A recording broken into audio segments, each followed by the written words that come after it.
All right, so right now we just have 1, 2, 3. Okay. We don't have a quorum yet. Nope, we're at 4, 5.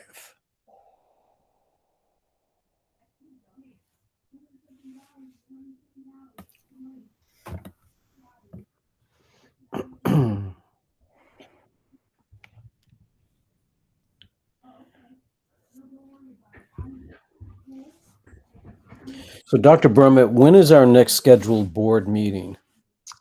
Not until March. Let me look at my calendar here. Board Appreciation Month's coming up. Yes. Always a nice opportunity. Awesome. I think the newer board members will be very excited to see how that rolls. It looks like March 16th, unless something comes up in the meantime. Hopefully it's in person. That'd be nice. I hope so. Yeah, I'm waiting to hear about how the town hall is going to change, if they're going to change their current operations. But yeah, I'd love to go back to in person. Could very well happen in March. Okay, I'm gonna let you go. I think there's something wrong. I'm having a lot of problems with my phone. You sound like a robot. It happened today with Chapter. It's happened with my I think daughter. somebody's off mute. So I refuse. Figure out who it is. I know, I hear the Wendy background. the co-host. So we have 1, 2, 3, 4, 5, 6, 7, 8. It looks like only Sam Sharma is not in yet.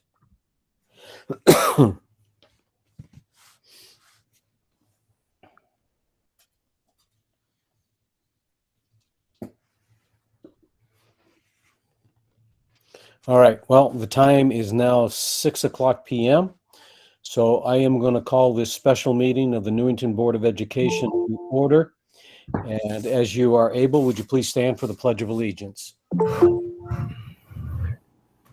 I pledge allegiance to the flag of the United States of America and to the republic for which it stands, one nation, under God, indivisible, with liberty and justice for all.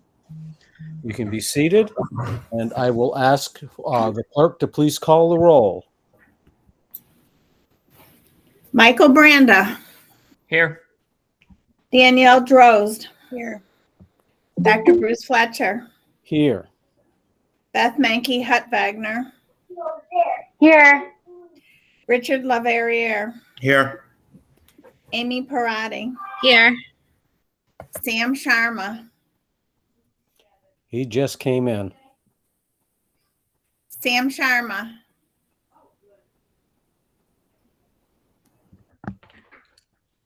Jessica Weaver. Here. Anastasia Yap. Here. Everybody's in attendance. Yes.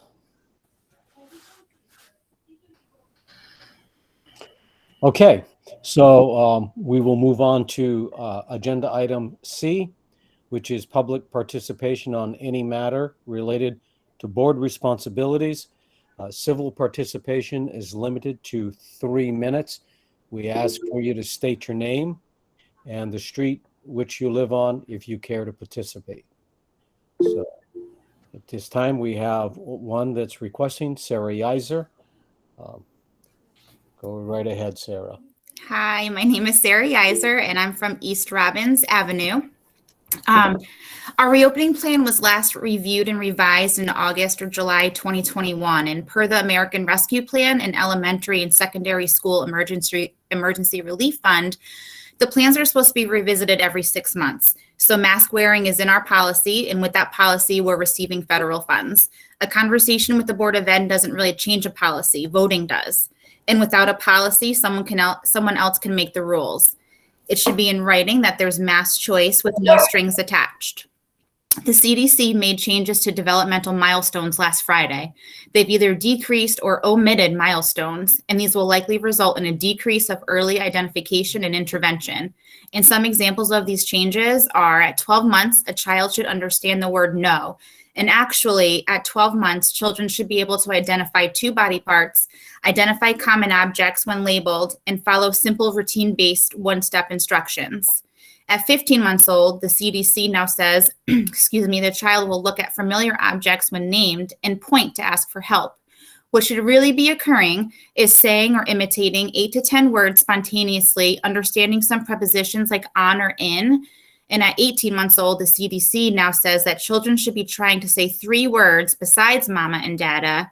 And what should actually be happening is the child should have a repertoire of 15 to 30 words, showing word emergence of word combinations. And at 2 years old, the CDC now says a child should point to 2 body parts, blow a kiss, and nod their head yes. So what should actually be occurring with a typical 2-year-old is saying at least 50 words, speaking in 2-word phrases frequently, using personal pronouns like I and me, and starting to speak in 3-word phrases. At 2.5 years old, the CDC says that a child should say 50 words and say I, me, and we. In actuality, children at 2.5 should have hundreds of words under their belt, use 3 to 4 word phrases, understand size concepts, and start to understand numerical concepts like give me 1 cookie. The reason I bring up these changes is because the way we've handled this pandemic has been hurtful to our children. The lockdowns, the masking, the social distancing, the remote learning. It's not just a coincidence that the CDC quietly lowered expectations of the early years. This lowering of expectations will quickly overflow into the elementary school age children where Common Core hasn't changed. And if Newington is seeing lower test scores and children falling below grade levels now, it's only going to get worse. And the policies you put into place are crucial to children's education.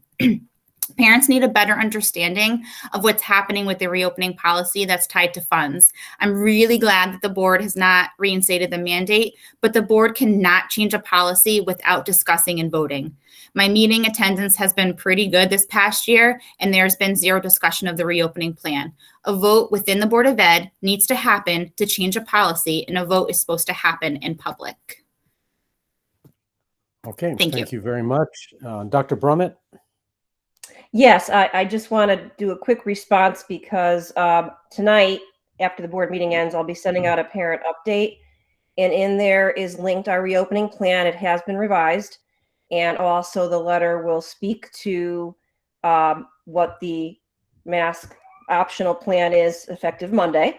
So we're in good shape there. I just want to let that be on the record in case any of our other folks tonight are going to speak to that. Thank you. Okay, thank you, Dr. Brummett. And next we have Jason Bogosian. Yeah, hi. I just wanted to say that I hope that the board, or really whoever's in charge of it, will consider extending the mask mandate in schools. I understand the argument about, the development of children and how it's important for them to be able to see the face of who's teaching them. But I don't understand the argument that it's personal choice. A lot of these kids aren't vaccinated, and yeah, it's not a personal choice. Your decision to not wear a mask does affect other people. You don't know who these kids have at home, people that they might want to keep safe. And I hope that it will at least be considered from a public health standpoint. Teachers can wear clear face shields so that kids can see what they're trying to say. I mean, yeah, obviously the science is changing a little bit and mask mandates are starting to be lifted, but I hope that it will at least be extended a little bit more, just to keep in tune with kind of what's going on with the pandemic and how it's changing in Connecticut. Cases are going down, but I do hope that it will at least be considered for that mandate to be extended, just from a health standpoint. Again, you don't know who these kids have at home, and I think it would be wise to try and protect those people that may be immunocompromised or otherwise. Thank you.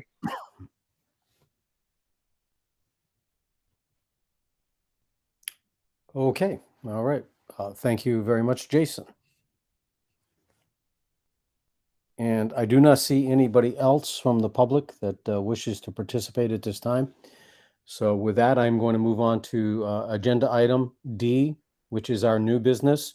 We have 2 things on our agenda tonight. First of all, we are going to receive a report on the Health Benefits Fund performance for fiscal year 2021, 2022, and we're sharing that now because it does have an effect overall on everything that we are doing. So Dr. Brummett, I'll turn it over to you. Excellent. And actually, I am going to ask Mr. Jacomowitz to briefly speak to the highlights of the memo that the board did receive in their packet. Go ahead, Lou. Okay, good evening, everyone. The Health Benefit Fund Program has a scripted timeline each year in which certain things have to happen.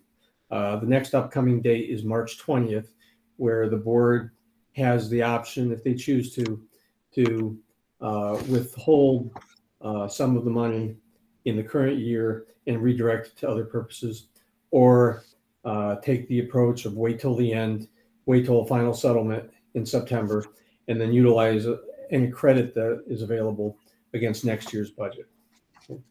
That has to be done and the town council notified by March 20th. So today you get a preliminary report, which is essentially 7+ months complete for claims information. It's not quite to eight months yet. When we have our meeting on the 16th, this report will be updated to give us as factual and up-to-date information as possible about claims activity for the year. The 30,000-foot view of fund performance this year has been pretty good. Okay, we're trending about $400,000 ahead at the cutoff point of claims analysis, which is around end of January at this point, first week of February.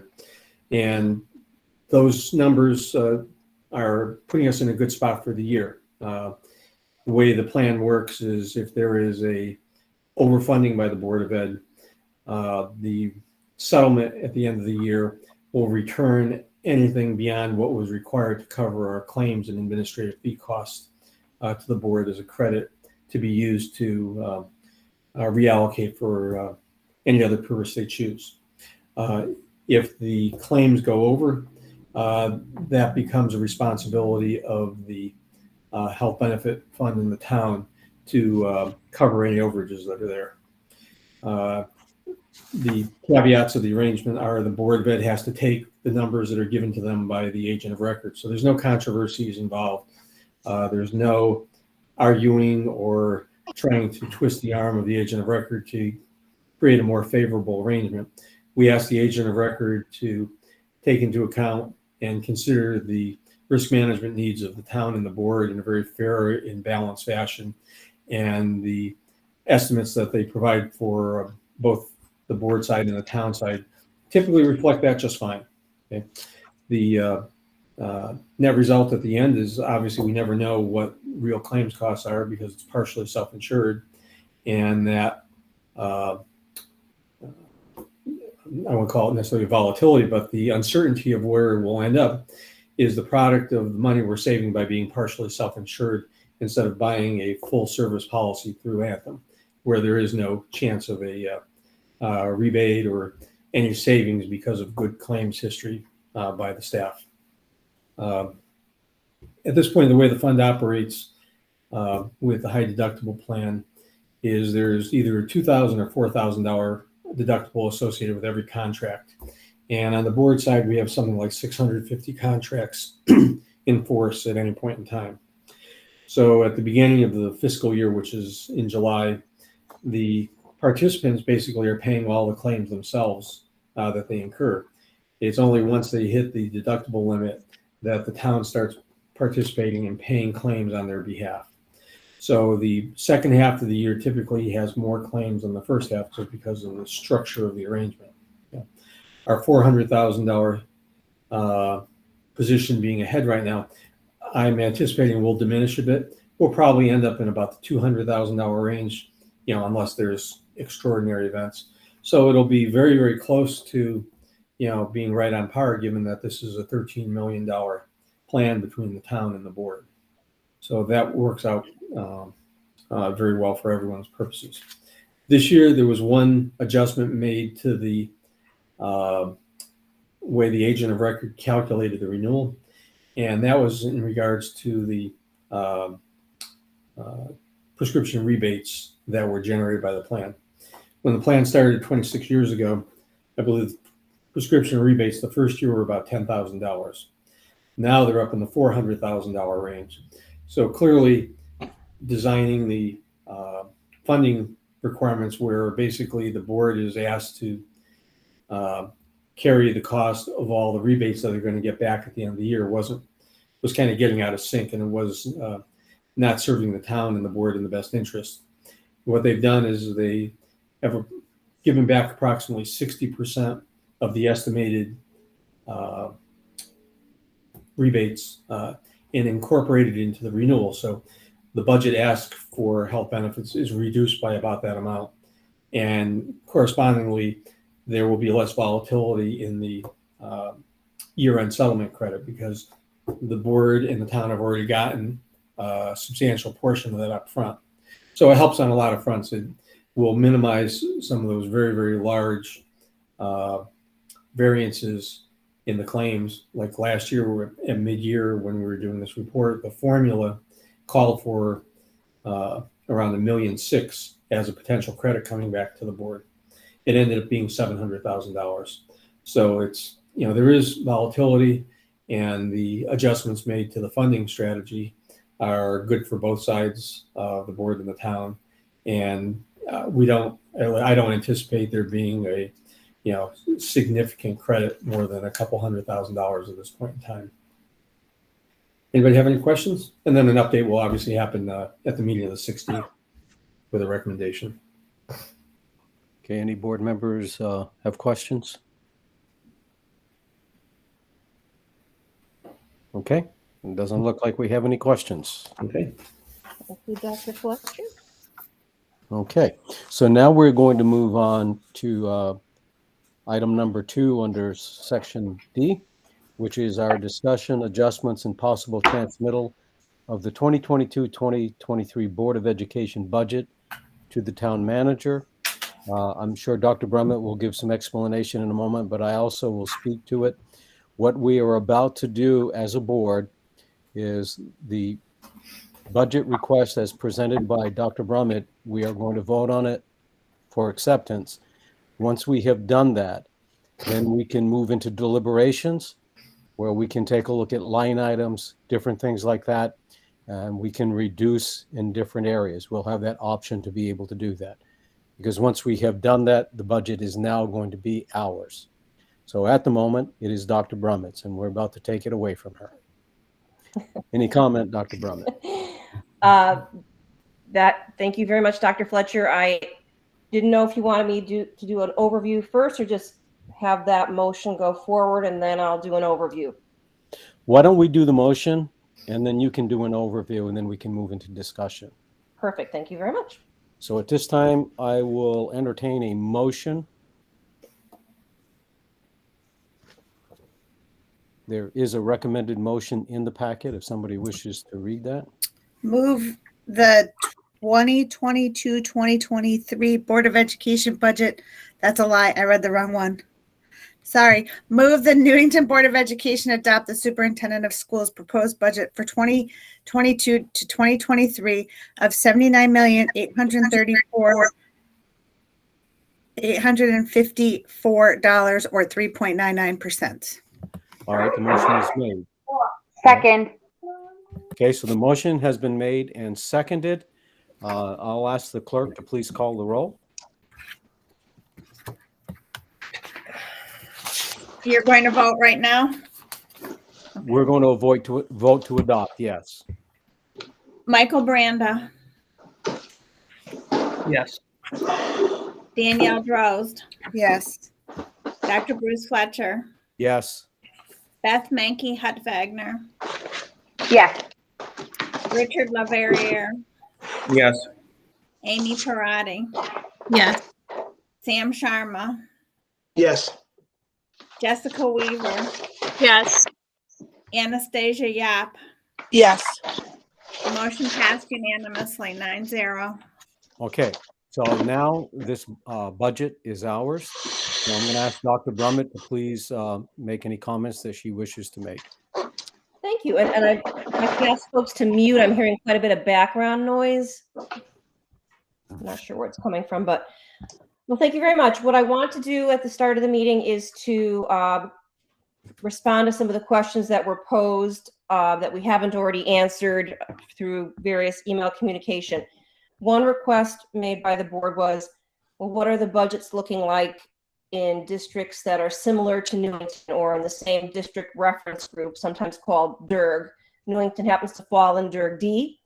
So over the past week, I've been reaching out to my colleagues in all of these districts.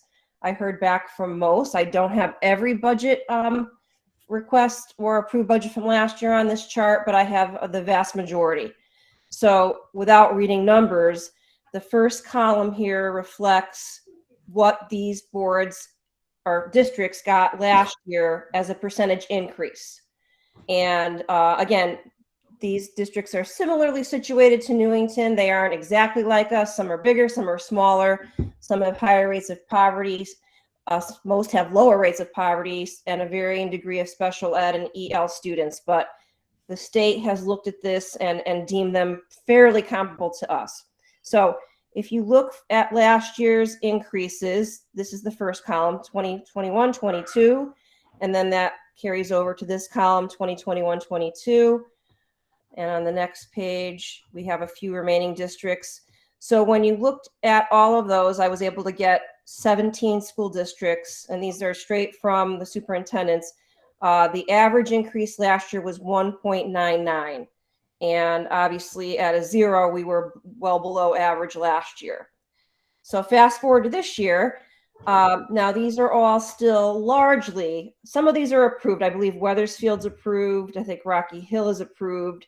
Many of these are still either heading toward a town, the equivalent of a town council, or not. So some of these may end up lower, but for 2022-23, these are what is the current status in our DIRG. You see a wide range with, it looks like 4.98 in Weathersfield's the highest. And then continuing on to the next page, we've got a couple areas in the 4s. So currently, the average request in DIRG D is 3.7%.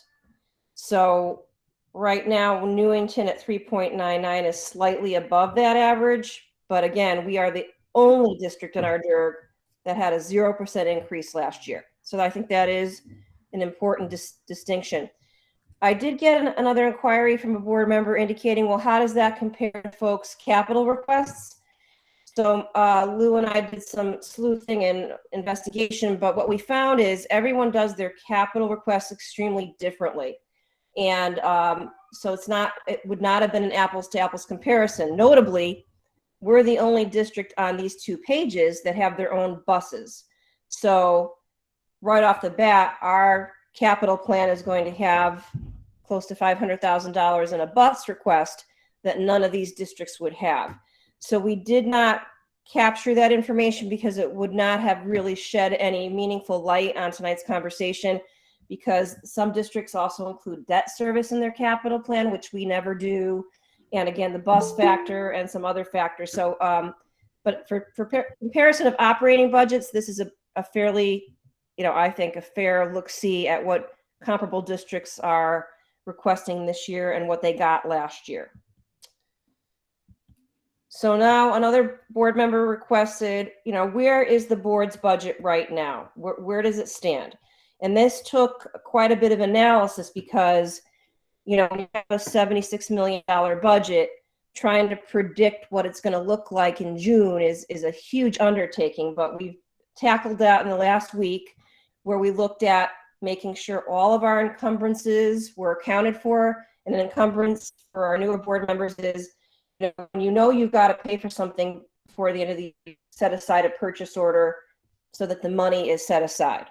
That way you don't lose track of it and not have enough resources at the end of the school year. So currently, this is the broader view. Our original budget was $76,768,011. Currently, we have $32 million encumbered for the rest of the school year, and that includes everything from salaries to supplies to utility bills to security contracts. It really covers an extensive range of things that a Board of Education purchases throughout the course of a school year. We've expended $44 million already, so that money has been spent. And we predict at the end of the school year, we will have approximately $337,000 left, but please exercise caution. What could still happen within this balance is we have a roof to repair at the high school if the town isn't able to give us any firm answer on roof funding for the capital plan. That's looking to be, about a $30,000 expenditure. Excuse me. And there are many other things that could come our way between now and June that impact this amount. And this is just a general balance. On the next page, I'm going to show you the impact of having to rely on the non-lapsing fund. So basically, the entire budget is spent, notwithstanding about 0.4%. On this page, we looked more specifically at payroll because that is where we took the offset for the non-lapsing fund. And where we looked here is we took a portion of it and all the, as Luke calls them, the 5 big driver areas, which are all in the certified staffing areas. So our original budget was $31,244,000. It was a slight adjustment mid-year to $31,212,000. And again, as people come in and they're hired, we get a better sense of what their salaries are going to be. We've encumbered $14.9 million. We have expended $17.6 million. So as you can see here, we are in the hole $1.4 million in salaries. And that is because this is where we would have predicted that we would need to use the $2 million in non-lapsing. However, we have had, as discussed at one of our recent board meetings, a very challenging year trying to fill tutor positions or other non-certified positions. So in those areas, we have a healthier balance than we would have expected, simply because we have a very high turnover rate in those areas. So that helps to offset this certified teaching deficit. I mean, it's good news and bad news. The good news is we have funds potentially left over. The bad news is we've been running short-staffed in these areas all year. And it's, a challenge for the schools as well as for our HCD in trying to fill positions. Our administration budget is pretty much right on par. We're potentially going to have about $14,000 left over. So we predict right now overall a net deficit in the budget of salaries to be about $615,000. That's where it sits today. There could be variables coming in. We are still actively trying to recruit pairs and tutors because the students need them. So these funds may get further access besides what we've already encumbered. But if nothing else changes, we anticipate having to utilize at minimum about $615,000 of the non-lapsing fund. Now, we had predicted that we would use $2 million. Right now, it's looking like $615,000. How that plays out for the rest of the year, it is really, only an educated guess. The problem or challenge with a large budget of $76 million is things change daily, and to be precise in how you're going to land on February 23rd, what it's going to look like on June 30th is just, this is our best educated guess, but I would urge the board to exercise caution because we really could still have some unexpected expenditures or other, things happening to the budget. For example, a student might need to be outplaced or might have a repair of some sort. So exercise caution, but that's current projections. And there are really no other changes here. I've left this section alone because the board now does have the 3.99% in their budget for them now to determine next steps. But I wanted them, as you go forward with deliberations tonight, this is a review. Nothing has changed on this chart. This is still accurate. Obviously, what we use in non-lapsing is still a question mark, and I wouldn't feel comfortable making any determinations about that until much further along in the school year. And this has not changed either. What I did want to talk to the board about too is some of the potentials for additional reductions. I know that'll be part of your work tonight, and some pending legislation. First of all, good news. We did receive word this week that we have at least 3 takers for the early retirement incentive plan. So I am proposing to the board the ability to reduce our salary line by another $150,000, because that would, each of those 3 positions that are anticipated to take the ARIT position, I believe we can fill at a much lower rate based on those positions. We have had a budget freeze impact. I do believe that's why you're seeing less of an impact on the non-lapsing fund, because we've been very cautious about expenditures. Obviously, the unfilled positions have already had an impact. I just discussed it. We are, Lou and his team and I are looking at the budget no less than daily to determine, where do we stand? What's happening? Any unexpected situations? Where, what are all the variables?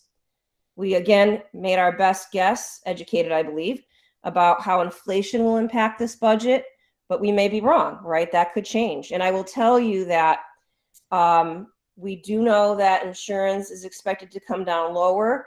We've already, that's part of the 3.99, but we expect we may hear more news about that. I don't have it for you tonight, but what I would like the board to know is whatever you land on tonight, please know that if news changes and is favorable to a further reduction, then I would alert the board, and then the board could determine whether they want to do a further reduction before the town receives the budget the town will get the budget on March 1st, but the presentation to the town isn't until March 22nd.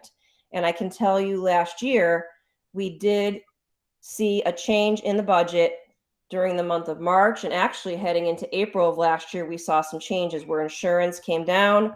We alerted the board voted to further reduce the budget, and then it was transmitted again to the town at a lower rate. And then 2 things I'm watching very carefully are choice revenues. I'm following that very closely. I know Ms. Yap and Mr. LaVerriere were on the legislative forum last week. Choice revenues was a hot topic. I'm optimistic that they might go up next year, but I don't know when we're going to get firm word on that. I'm also following legislation and testified last week to have the excess cost reimbursement be higher so that boards of ed have less obligations under costly special education situations. So I hope that will change, but again, we're not going to know that for a while yet. Anytime we have attrition issues, I am mindful of that. At the start of the budget process, I did let the board know that we will not be filling one position next year, because retirement process, we believe that particular position we can reallocate and not have to replace it. It's also important to know, we all got an email from Gary Turco a few days ago that the town will receive $325,000 increase in their education cost sharing funding. Now, the board does not get that money. They didn't get it last year. The town also got a similar increase last year. This just is money that now, as the town is pondering their budget and revenues, they know that they're going to get an increase in what they got last year. So they'll, when they ponder their budget, this is an offset to the town's budget. Would they look favorably upon the board's budget now because they know they're getting that much more money in education funding? I don't know, but certainly it's not bad news. It's good news. And then I think it really, I can't state this enough. I know there's been chatter about exorbitant board budget increases, but this is the reality. In the last 6 years, the Board of Education's budget has averaged a 1.6% increase. In the 2 years since I've been on, having budgets that I've presented, the average increase is 1.03. So I don't feel there can be any credence given to the board is spending money hand over fist when these historical increases are very low. Similarly, our capital increases have been very low. These are the 2 years that I've been on the board rather, as superintendent, and they've been less than $400,000. So these are the things that allow us to buy roofs and hopefully buses. And you can see that historically, except for the very first year of this chart, they've been very, very low. Conversely, the town has averaged higher than us overall. Certainly last year they went in the negative, but overall they're at 2% average increase over the past 6 years. And certainly they've averaged a much larger capital budget increase. So with that, I will turn this meeting over to Dr. Fletcher. I don't know if there's any questions. Yeah, we do have a question from Danielle Drozd.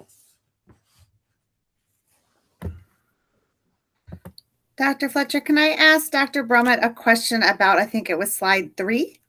Sure, go right ahead. All right. So Dr. Brummett, one of the slides you had, it was in response to a board member's question. I don't know who that board member may have been. And it had like 76 million, and I'm estimating, rounding. Go up, 1, 2, 3. It's the third one. I was right. So is that 70? I can't read. That's 76. Thank you. That's 76,768,011. Yes. Is that, so we're projected to come out $337,388 and a penny. Is that without adding the $2 million from our CIP? Do you mean or from our piggy bank? Non-lapsing. Yep. Lou, can you answer that question? Yes, as of right now, the impact of taking money from the non-lapsing fund is not figured into this calculation. If we covered only the payroll shortfall of $615,000, we would have $850,000 or so remaining for the year. If we took the entire $2 million, which is not needed to cover payroll, the number would go up to $2,337,000. So am I understanding this correctly, that if this is, obviously nothing happening, everything's perfect, nothing changes, we don't have to send any kids, whatever. If we're on the same trajectory, we wouldn't need to take anything but $600,000, and I'm estimating, again, $615,000 out of our non-lapsing fund. So the projected $2 million would only be $615,000. The answer is yes to that, Okay. but I won't take a wager on that. You don't have to take a wager. I want to make sure I'm understanding the numbers that I'm seeing. Thank you. Yep. Absolutely. Any other questions before we proceed? Okay. So at this time, what we will do is we'll begin our deliberations. You've all had an opportunity. We've been through several hours of the budget presentation, and I know that there are some questions or some line items that people would like to discuss or possibly see reduced. So the procedure at this point will be that if there is a line item under a particular tab, that you would be able to make the motion, which is in the recommended motions. It will ask you the amount that you want to reduce it, in which account, and for what specifically that it is. So Danielle Drozd. I just need clarification on that. So if there's, let's say we wanted to do a bunch of 611 supplies in different tabs, do we do it separately, or would we add up all the supply cuts and just do it as one motion? Well, that's a very good question, because if they're one account but under different tabs, I'm not sure if it would be necessary for each one. The reason I asked that is because Dr. Brummett suggested we do a motion to reduce the salaries by $140,000 based on the early retirement. So obviously That's just 100 salaries across the board. We can't say it's from ELA. So what is the best way to do that? Okay, Dr. Brummett, did you have a... Do it separate. Yes, I would certainly also like Lou's input, but yes, $150,000 out of salaries is absolutely an accurate reflection of where we are right now tonight. And then as board members are suggesting other reductions, we could do it one of two ways. Make it a total reduction, though that wouldn't give the board the chance to vote on it up or down. by department. I don't know if folks want to deliberate about potential reductions and then make a determination after that deliberation, or to do it one line item at a time may take quite a long time. So my recommendation would be kind of deliberate about possible reductions and then come up with a motion at the end of the process. Lou, what? Correct. And the only other thing to add to that is we've had this occur in other years. So if there was a target number of, we'd like to reduce $100,000 of academic supplies across all the academic programs, just have the motion made where the exact allocation would be at superintendent's discretion because of how we would need to be able to pick out what are the right things to include or exclude from the board action. Okay, so if I'm understanding it, then what we would do is pick a particular account, like let's just throw a number out there, 610, or it would probably be a 600, correct? Will be 611 is academic supplies. Okay, so 611 academic supplies. So somebody makes a motion that we reduce it by whatever, and then that it's at the discretion of the superintendent where the money would go, Correct. how it would be dispersed. Mm-hmm. Okay, does that bring clarification to everybody else? So we're not going to be micromanaging, basically. We're just going to be determining where we need to see some cuts, and then you guys will manage it from there. Okay. All right.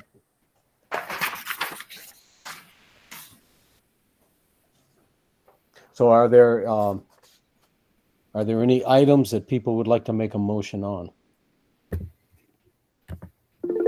Danielle Drost? I want to do the first one. Go ahead. Move the 2022-2023 Board of Education budget be adjusted by the subtraction of $150,000 in the account of 100 for salaries. Okay, so the motion is made. Do I have a second? Second. Motion is seconded by Michael Branda. Any discussion or any questions? Mr. Leverrier? No, You have a I'm question? waiting to go. Oh, okay. All Go right. ahead. Okay. Sorry about that, Dr. Fletcher. All right. So Jessica, do you have a question? Yes, sir. Just a clarification too. So just so everyone knows, this is for the Employee Retirement Incentive Program.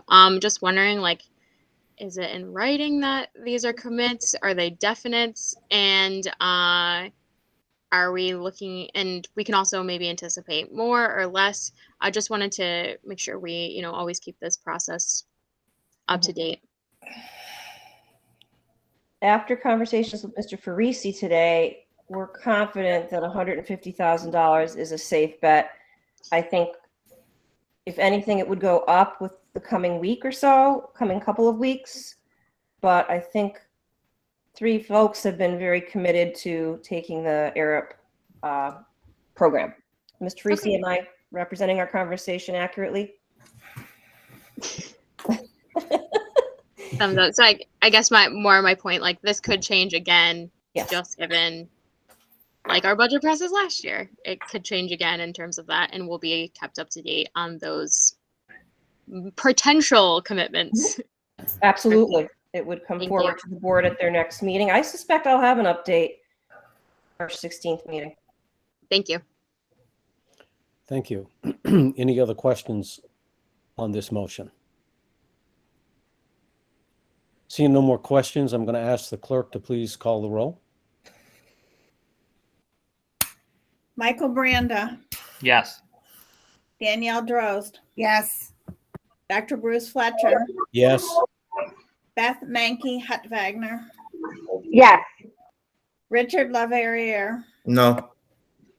Amy Parati, Yes. Sam Sharma, Yes. Jessica Weaver, Yes. Anastasia Yap. Yes. The motion passed 8-1. Okay, very good. All right. So do we have any other motions? I'd like to also say before we take the next motion that what we will do at the end, we're going to add up all of the reductions that are made and then come up with our final numbers and percentages at that point. Okay, so Mr. Leverrier? Yes, move the 2022-2023 Board of Education budget be adjusted by a subtraction of 100,000 in account for maintenance for other purchase services, contract services. What number is that? 599.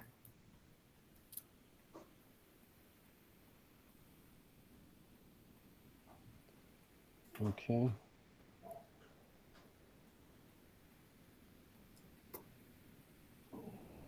All right, so a motion is made. Do I have a second? Second. Motion is made and seconded. It's now open for discussion. Danielle Drost?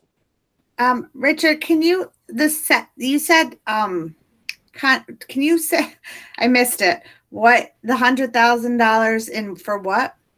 For maintenance, contracted services, 599, maintenance tab, first page. Okay. I need to look. Please hold. Yep. So Maintenance.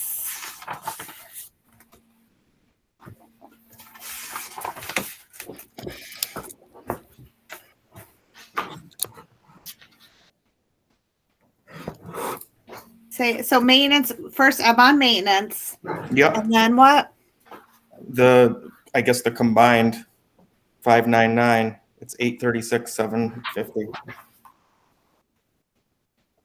And you're looking to reduce it by 100,000, that one? Yes.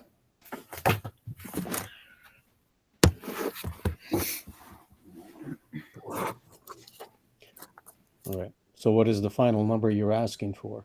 736,750. Okay, so Mr. Branda. Thank you, Dr. Fletcher. So I'm just trying to make sure that I understand the motion and the intent. So when I took notes on that section, I wrote down here that a lot of this was in case of emergency. And that dollar amount is, unless I'm reading this wrong, is $2 more than what we spent this past year. So I guess I just want to make sure, number one, that I'm understanding what that area is meant for, because I thought it was a lot of emergency work or things that happen, like the roof that we just got the email for, or things like that. So I just want to understand the thought behind the motion, and also making sure I understand what that line item is used for. So Mr. Jacomorts, do you want to address that particular thing? Sure. To give everybody a background in what's entailed in the account, the budget request is $836,750, which is the same as it is for this year. And this has a combination of, required service contracts that we have to do, required testing on various attributes of the building, such as fire alarms, sprinkler systems, going in doing the evaluation for the annual asbestos updates, where they're looking for new hazards or emerging issues that are going around the building. There's probably about 20 different arrangements with contractors, which I would classify as really fixed in nature. We can't not do the service contracts on the sprinklers. We can't not service the fire alarm panels. We cannot not keep up our bell systems and PA systems in the building. We can't not pay our bill for the comprehensive burglar intruder detection camera security systems that we run through Sonatrol. So of this $836,000, and just kind of going through this off the top of my head, I would say we're somewhere in the $500,000 to $550,000 amount of that, which is absolute, cannot be not done, because the fire marshal would close the building if we don't take care of the fire alarm panels. With the remaining $300,000, we have a smattering of, consistent perpetual issues everywhere that have to be dealt with. If we have a problem with asbestos where we have to call in the consultant in order to evaluate the situation. We have difficulties, problems, failures with HVAC equipment, we have to get the mechanical engineer down to evaluate what to do, possibly write up a set of specs for us to go out and acquire replacement equipment. Going through all of those necessary precursor steps in order to go out and acquire the piece of equipment we need to rectify a problem that's occurred. There's elements of some general maintenance, like we know we have to take care of the courtyards at all the schools every year. The town Parks and Grounds division does not do that. I have to contract out for that work. It isn't something I can just not do and have everything become completely overgrown. We have elevator service contracts that we have to maintain that are here. We have emergency lighting requirements. We have a little bit of money for environmental engineer if needed. So, and then we have our swimming pool as far as keeping the pH levels correct, keeping the whole operation of the pool, the way it's supposed to be, because that's also used as a town resource as well as a Board of Ed resource. What else is here? Yeah, and then all the plumbing issues that the break fix things with plumbing and electricity, which need to get dealt with immediately when things go wrong. So I would characterize it as you're 75 to 80% absolute guarantee spend in this account without doing anything other than just living another year in the building. If a $100,000 cut is the direction of the board, we'd have to obviously trim back certain things.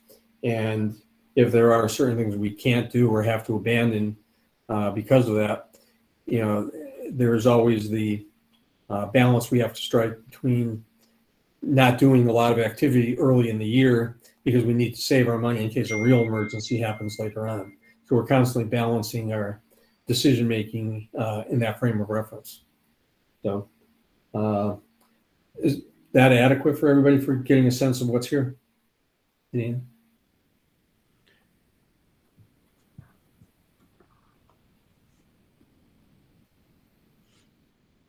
Okay. Anastasia Yop? Dr. Fletcher, if I can address, I guess, Lou and Richard, I think, if that's okay. Yep, please go ahead. What I think Richard's looking at the school CIP account and looking at the fact that, and it could be just some confusion, and Richard, clarify if I'm wrong. I think you're looking at the fact that the school CIP also had some maintenance requests in it in regards to sidewalks, and I think that's where the confusion lies. Correct me if I'm wrong. And I think that's what it is. I know that there's different, and Lou, correct me. I know one is like for things that last over 7 years. And is this for just minor fixes and the school CIP was for things that last over 7 years? Can you just clarify that? Okay, can you go over that again? I couldn't really follow your request. So I think when he's talking about the $100,000 cut and he's looking at maintenance. Yes. You're looking at, he's thinking that the school CIP account, which had maintenance items in it. Okay. I think that's where the confusion is lying. Because when you look at the school CIP account and it said things like sidewalks and parking lots, and I'm not remembering every detail. Okay. And then you look at the maintenance tab and you see similar items. I think that's where. Right. There is an element of crossover because any dollars that are charged to the board CIP account have to meet the basic requirement of it being a $15,000 acquisition cost with a 7-year useful life. So a lot of these things that happens if we have to fix an electrical outlet, that's typically not going to come out of the $15,000 thing. With sidewalks, it could be spot repairs where we have cracks or deterioration where we have to go in and fix different spots, but it's not a comprehensive block of work in one place like we're replacing a whole sidewalk somewhere. So it could appear on both lists. It's really the order of magnitude that would get it onto the CIP compared to what's in the board operating budget. Thank you for the clarification. Okay, Richard, you have another question? No, not a question. I have comments, sir. Is it time to? Okay, yes. Mm-hmm. So I'm not confused. There's not confusion there. What had happened during the original presentation, I had specifically asked, with relation to the CIP budget and what these projects would, or what these dollars would be funded for, and the answer that I had received, I felt that there was too much overlap with CIP projects. Specifically, answer that was given was sidewalks, was given in terms of HVAC situations. And at the Newington Public Schools, we have very qualified maintenance workers that can handle a lot of projects. And I think that by reducing this, which is a reasonable reduction, would result in less outsourcing to other companies and relying on our qualified maintenance staff to make repairs. And it's also something that is more fair to our taxpayers. Thank you. Anastasia Yap? If allowed, can I make a comment to Richard? So, Sure. Dr. Fletcher, can I make a comment? Yeah. That's okay.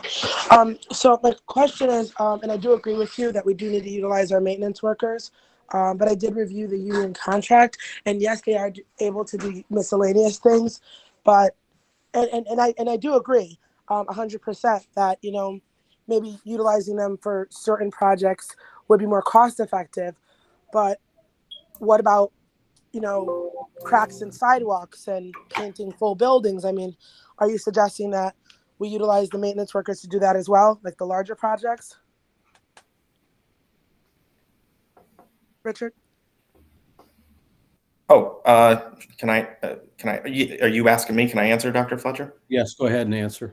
Well, if a sidewalk is cracked, that's something that should be covered under the CIP budget, because a sidewalk would be more than, but it would be more than $15,000 and more than last longer than 7 years. And yeah.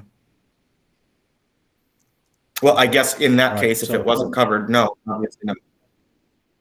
Yeah. Okay, so let's move on to Ms. Hochwagner.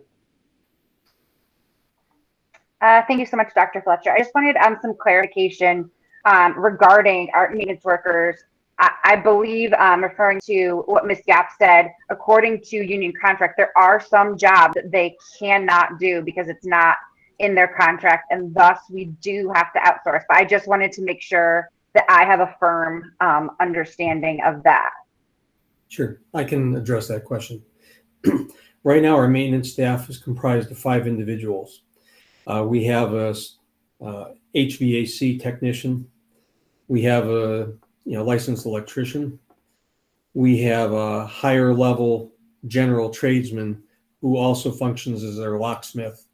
And then we have 2 general tradesmen. Okay. We do not have a plumber on staff. We do not have the work that's done with concrete, a mason that's on staff, anything like that.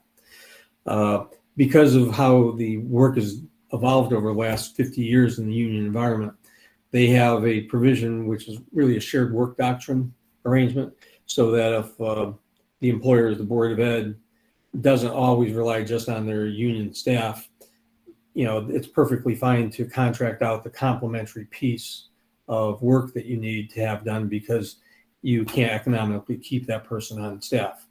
As an example, right now, we don't have a plumber, but we have plumbing work every year. But if I would guess what the FTE need of a plumber is probably about a 0.3, maybe a 0.4 at the most. And to go out and then hire a plumber to work 0.4 to be underutilized in that particular trade, which you're paying a much higher hourly rate to them to work, they would end up being reassigned to lower level activities with the general tradesman because just to have something to do. So when you think about right sizing the staff and right sizing the talent, I think we're in a pretty good place right now. I mean, the only area that really is emerging down the road is what would be the environmental or energy management system control or building system controls, whereas they've moved off of the old pneumatic systems to run your HVAC and they're now in the digital world. There is a new set of skills that's emerging for individuals who do that work. That's something we don't have on staff right now, and we fully have to rely on outsiders for it. But it's also one of the things where, as we have next generation staffing in that role at some point, the person we look for to be able to fill it will have some of those higher level skills in the control area to be able to provide a baseline of support. And then if we have to supplement it with outsiders, we will. Thank you so much. That was very helpful. Thank you. And next is Sam Sharma.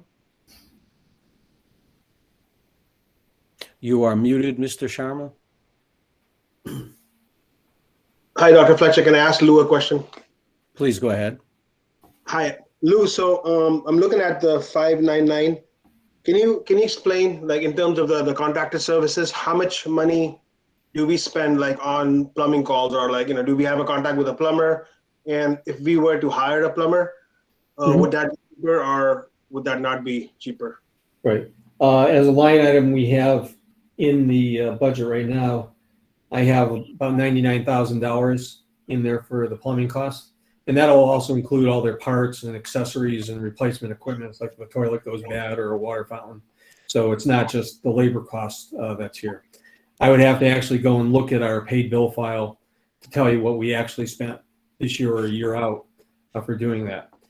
Every year, if you think of all the flush valves and all the student bathrooms, how much fun the kids like having with that, a lot of them get worn out every year. They have to be dealt with. Right now we're trying to convert a number of the water fountains in all the schools to being touchless permanently. We have we bought about 8 or 9 of those to fill the gaps for pandemic, and now we're just moving them to a permanent installation to improve the hygiene capabilities and just the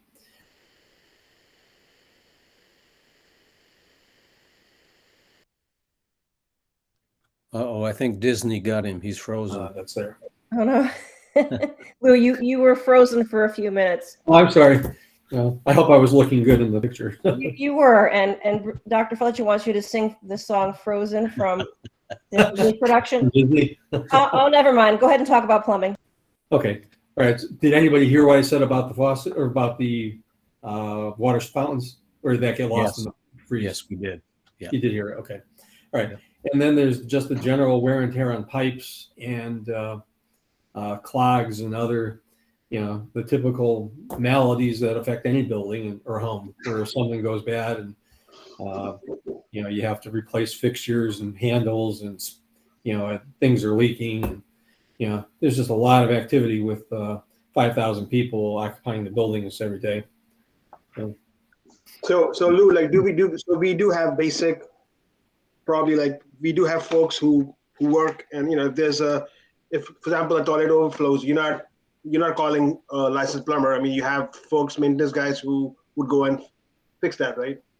Yeah, well, they would definitely shut it down and see what the immediate triage is of the issue. I mean, if it's just a toilet that got clogged up by a kid and they just keep flushing to create a flood, they would resolve that immediately. If the fixture's gone bad and water is spitting out everywhere, they would just shut down the fixture and they would call the plumber to do the repair. So you don't see the need for us to hire a part-time plumber or a full-time plumber at this point, right? You don't feel like it's. I don't see that as a good value for the money. All right, thank you, Lou. Okay, Mr. Branda.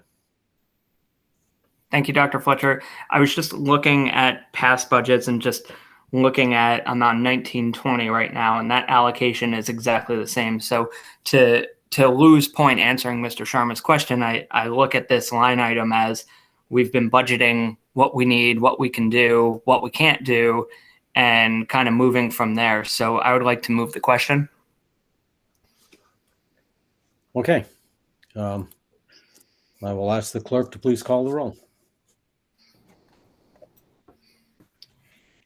Michael Branda, No. Danielle Drost. No. Dr. Bruce Letcher, No. Beth Menke Hutfagner, No. Richard Laverriere, Yes. Amy Parati, No. Sam Sharma, No. Jessica Weaver, No. Anastasia Yap. No. The motion fails 1-8. Okay, and thank you very much. Let's move on. Are there any other motions?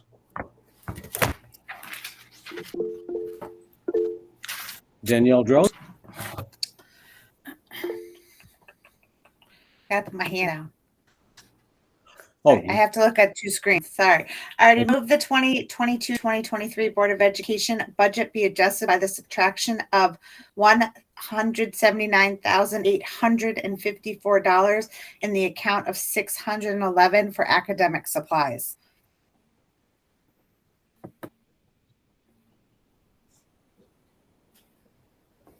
okay, the motion's made. Do we have a second?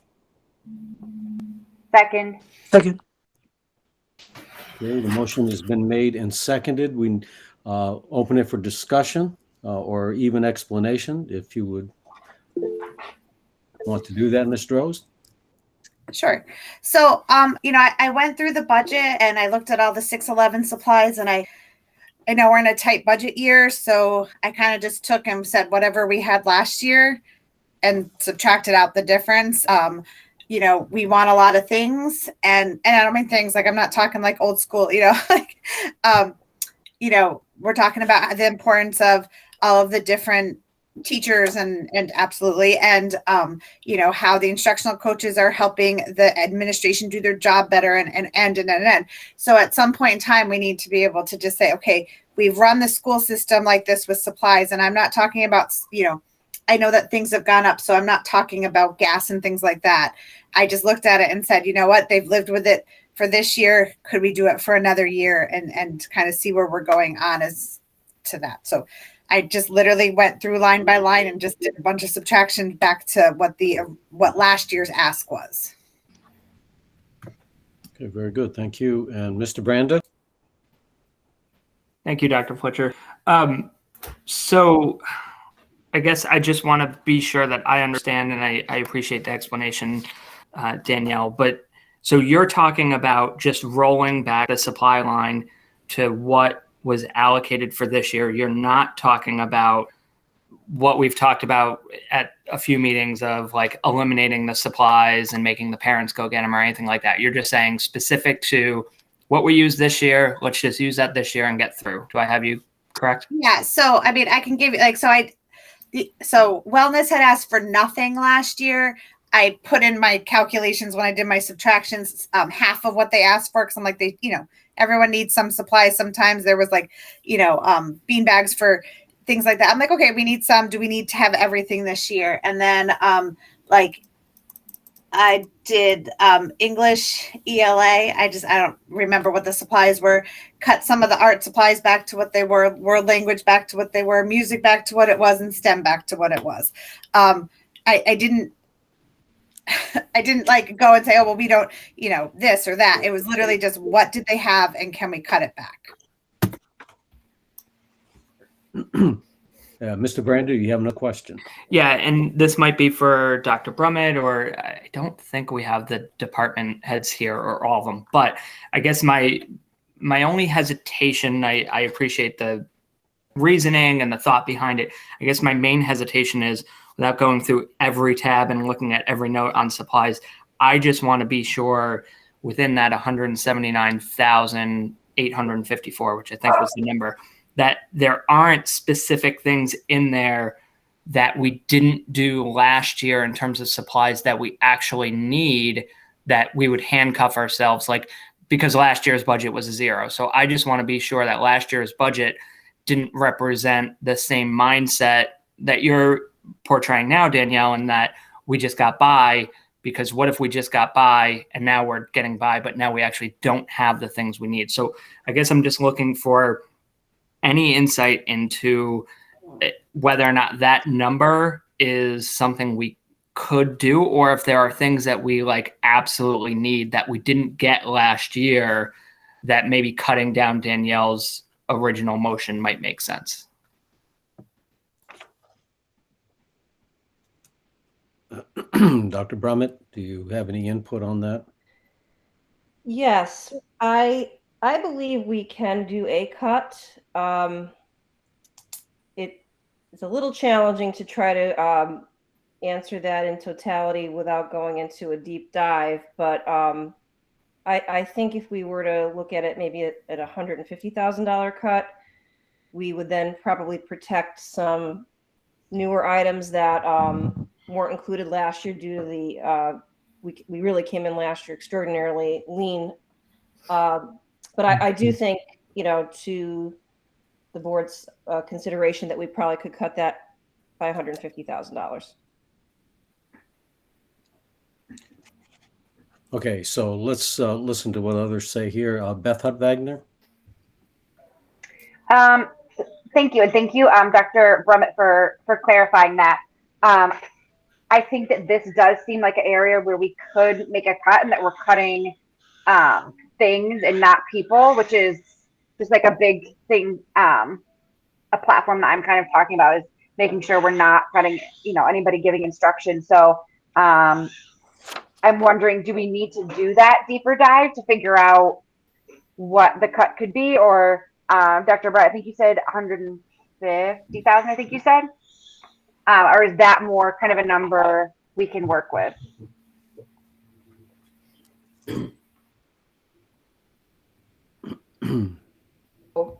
The whole account is $287,000.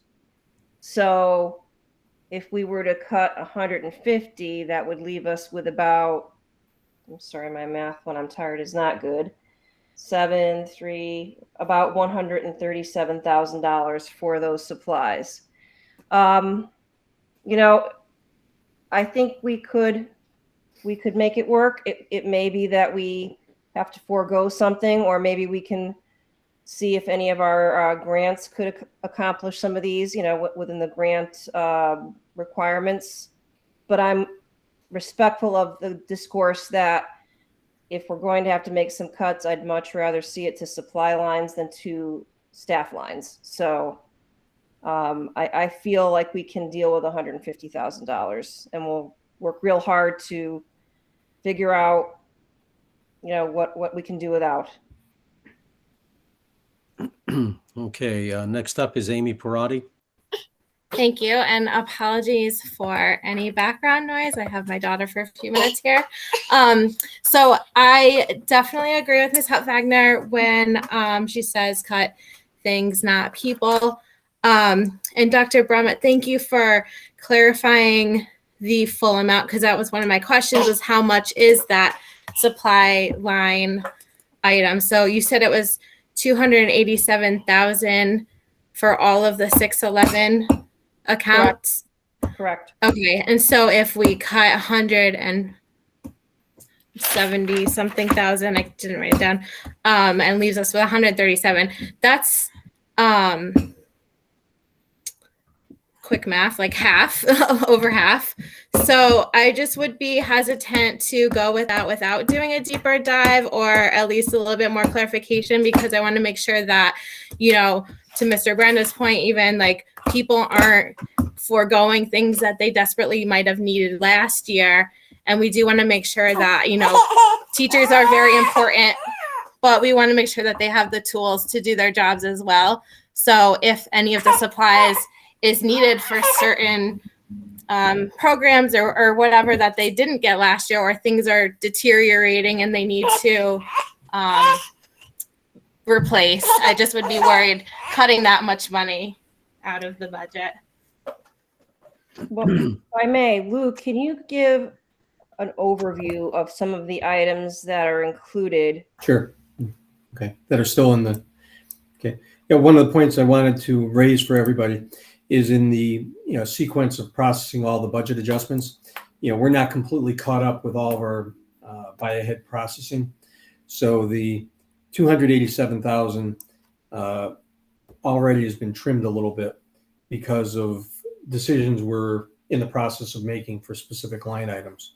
So if I could be bold enough to say, I would say 200,000 is a realistic working amount of money that you can discuss for cuts that are here. And then how much do you want to keep in place for everybody?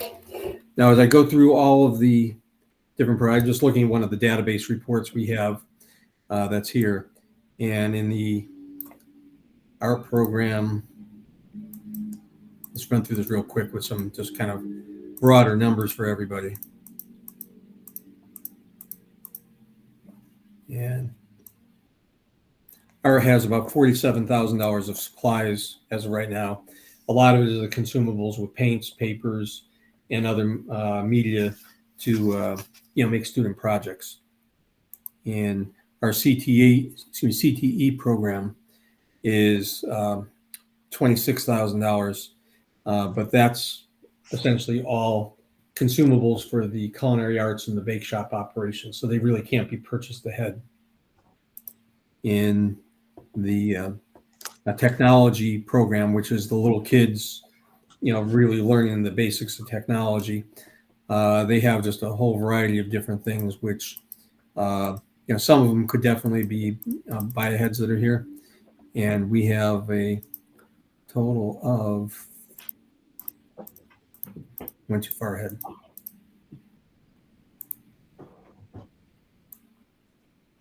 We have $15,000 available in the Ed Tech program, or that could be, some portion of those is buy aheads.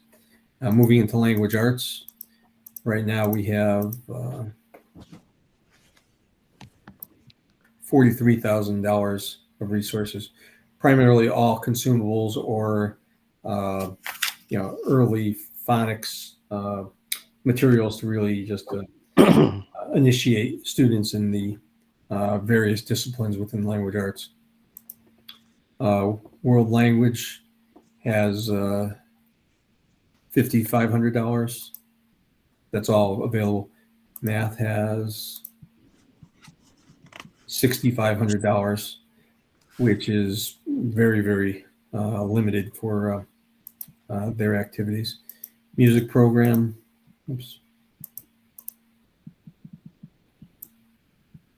has $29,000, and they have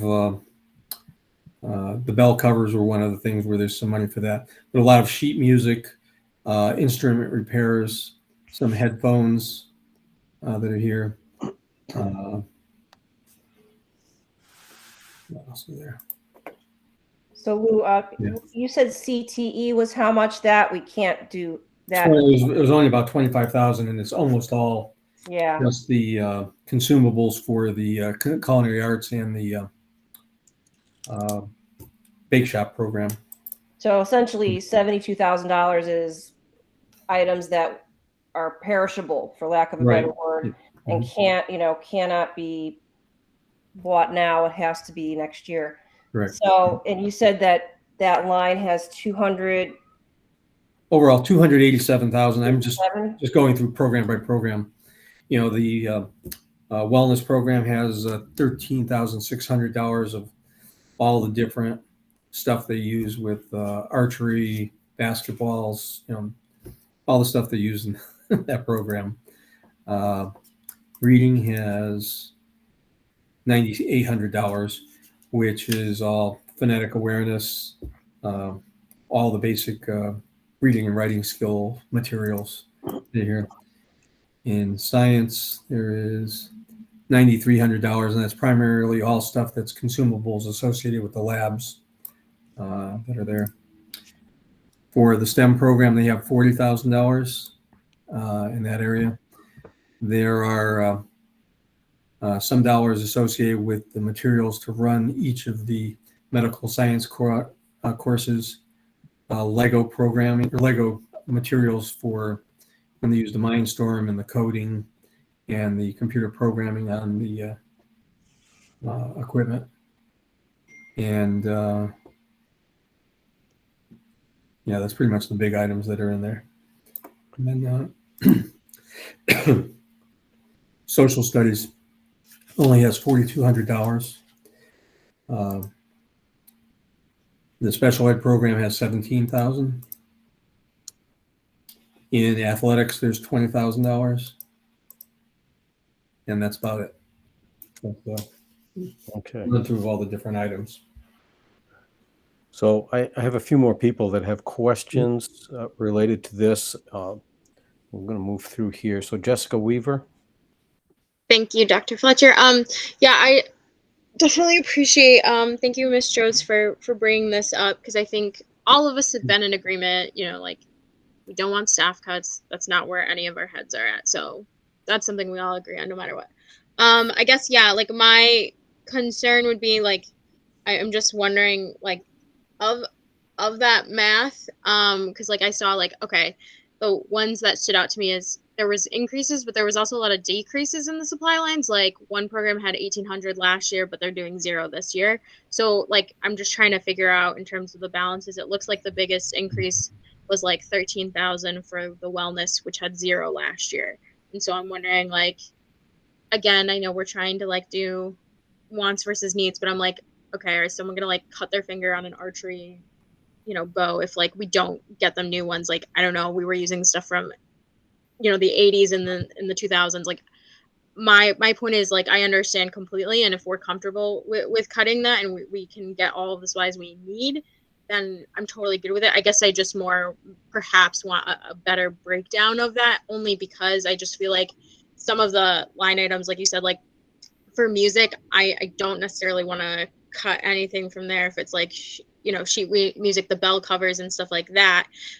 It seems to me like the biggest increases were in wellness, music, STEM, CTE.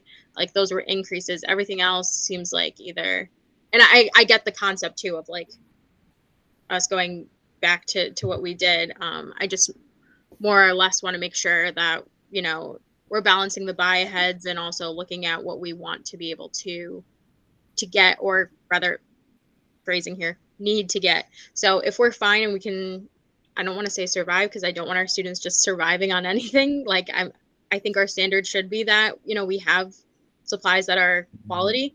But I guess from my perspective, if we're going to say like, hey, we're doing this $179,000 cut, we're fine for that? Or should we be looking at this as a case by case? And if Lou, you have that breakdown right there, like what the exact, again, we know this is an art and a science, that cost is in terms of what every single account has right now. And sorry, Lou. Yep. Okay. No, I'm sorry. I didn't want to like interrupt you if you were going to go there. But more or less just saying like, okay, this is how much each of us have allocated right now. And if, some of us are looking for a more exact breakdown by department, that would be helpful for my perspective. Okay, we can certainly provide more detailed information on that. It would take a little bit of time to fit in all the pieces that are currently in process. So it'll be definitely something that's substantially less than 287 for total resources. It'd probably be around 200,000, maybe a little lower. And then the cut that is being discussed right now really takes it from that roughly $200,000 number to something lower. Okay. So Michael Branda. Thank you. So I guess I'm wondering if we can go any low. When Dr. Brummett said she was comfortable at 150, I'm not going to say that I felt comfortable with that. And especially like what Ms. Weaver has explained, some of the increases are, again, like things in the music department that are needed, or the STEM department. So I understand the thought process, but I'm wondering if Mrs. Droz would entertain maybe just dropping the motion to make it just 100K flat as a reduction, or 75K, something like that, because I do also think that that's a line item that, as the year goes by, those are kind of the things that get moved around a bit. So we're not really looking at department by department. We're looking at, the total supplies that we need. So I guess my concern with 150 or almost 180 is that takes such a massive chunk out of the overall total. And with us trying to catch up and do better than the last 2 years, especially, that's my worry. So I think if it was at the current value, I think I would have to vote no. I think I would probably vote no at 150, but I could probably live with the 100 if that was something that Mrs. Droz would entertain. Okay, so I'm going to ask Sam Sharma for his question first, and then we're going to go to Danielle Droz. Hi, Dr. Fletcher. Can I ask Lou a question? Yes, please go ahead. Hi, Lou. So out of the 287,000, if we cut like 150,000, can you just explain, like, is it gonna result in like teachers spending their own money buying supplies? My wife's a science teacher. I know. I mean, she buys supplies every week. or students are going to start buying supplies, or what's the impact, or it'll be okay? Well, the things I would be most concerned about in trying to guide the curriculum supervisors to make decisions is obviously those perishable items for as consumables that need to be available all during the year. If you run out your budget in January and you have no money for the foodstuffs for either the bake shop or culinary arts, that becomes a problem. Similarly, all of the required programmatic elements within any one of the academic disciplines. So if when I was in high school, we had to dissect a frog, and we got to have a couple hundred frogs to cut up every year, and we can't not do that. So we'd have to look at that level of detail that's here. Some of these obviously could be deferred or just abandoned at this point. It would just take a whole nother level of analytical review trying to piece together those that level of depth of the information I have available. I have some things that are very explicit, but I also have some items in the budget line items that are more generic in nature, like food supplies. So exactly, do you need flour? Do you need bread? What do you need from that? I wouldn't have any insight into those sorts of details. So it would take just another layer of evaluation to give you a real strong number that we can't live without. That's here. As Mr. Branda was saying, something a bit less in the mid-range of what was discussed, I think we can handle and be able to make it work. But I would be real concerned that we would be going too deep into the supplies, at anything over, $100,000 at this point. So as opposed to 150, 100 would be something that would be workable, and then it would not impose. We'd make it work at that point, yeah. Yeah. And I don't want to be speaking for Dr. Brummett on some of these things, but, and just knowing what we're trying to accomplish and supporting your objectives, and just knowing what we have to really make happen for all the students is, always a balancing act. All right, so 100,000 is a better number than 150. Yes. Okay, thanks. All right. So what I'm going to do, I'm going to ask Dr. Brummett. She wants to make a comment, but then I'm going to I'm going to move this ahead here, if we don't mind. So Dr. Brummett. I will just quickly add that in light of the detail that Lou provided, I would be comfortable with a $100,000 amendment versus 179. Thank you. Okay, thank you. So now what I'm going to do is I'm going to ask Danielle Droz. You are the one that has made the motion. You had your hand up earlier. Well, I guess how do we go from here? So I'm okay. I'm comfortable with lowering my motion from 179,854 to 150. I'm not comfortable with down to 100. So do we change the motion? Do we vote on the motion and say no, and then I redo a motion? I don't. No, we can make an amendment to the motion that's here, then we vote on the amendment, and then we would move on that. I would like to make an amendment to the motion to bring it from 179,854 to a subtraction of 150,000. Okay. Motion to amend to 150,000 has been made. Do we have a second on that? Second. All right, so we have the motion's made and the second. Are there any more questions on the amendment? Okay, this is on the amendment, okay? Because we have to vote for the amendment. So, Ms. Weaver? Okay, I guess I'm wondering, this is for 150,000, so it's like 30,000 difference from Danielle's versus whatever.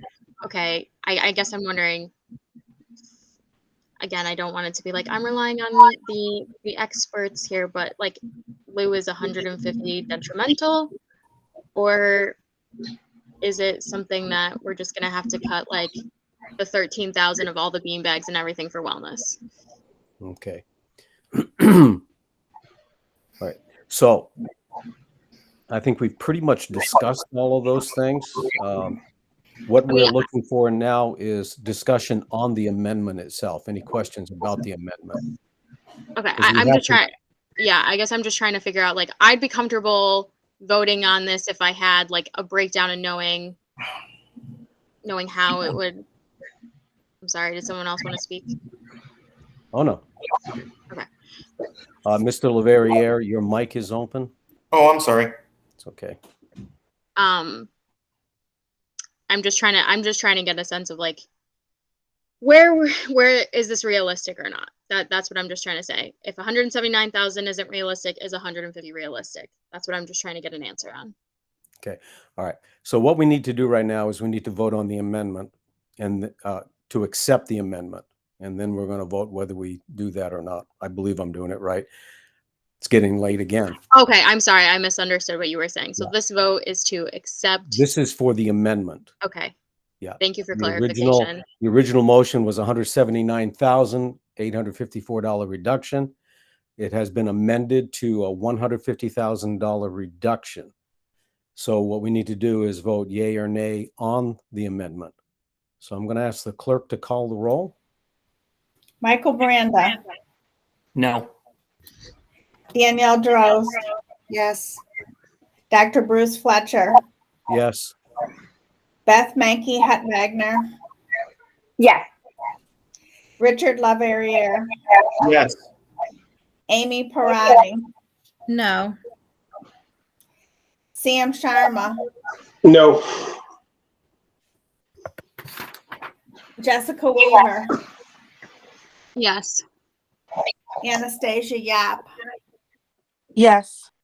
The motion passes 6-3. Okay. So now we have a motion before us to reduce the budget for account number 611 by $150,000. Are there any more questions related to that?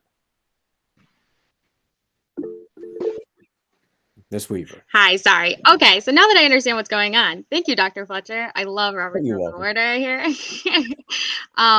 So I guess I'm wondering, because again, I think as we do this budget process, we want to make sure that we're understanding, we're making valuable cuts, but then also making sure that these aren't, detrimental cuts, and we're trying to balance this all.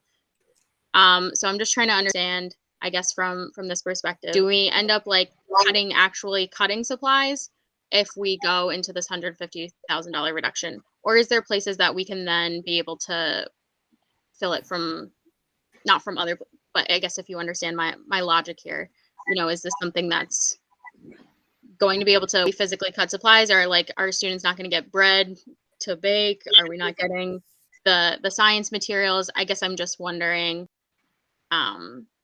the necessity of the supplies, because to me, as we went through all of this, it seemed like these are needs, not wants. But again, I know every department head spoke to that, and that's just my understanding. But Lou, I guess, and Dr. Brum, if they can just speak to 150 versus 100,000. Again, I feel like that's a big deal, but I feel like I also want to avoid the micromanagement of like telling, Jen Free she can't get this booklet, if that makes sense. Are we comfortable with this or not? I think relative to your question, I'll give a comment to that. I know that in times past, whenever we've had something like an issue that comes up like that, we are able to move money around. Right. So if we had a bit of a surplus, perhaps in another area, and there came up a need in the supplies that we didn't anticipate, I believe that we would be able to move money around. Now, I may not be totally correct on that, so I would ask Dr. Brummett to give her opinion on that.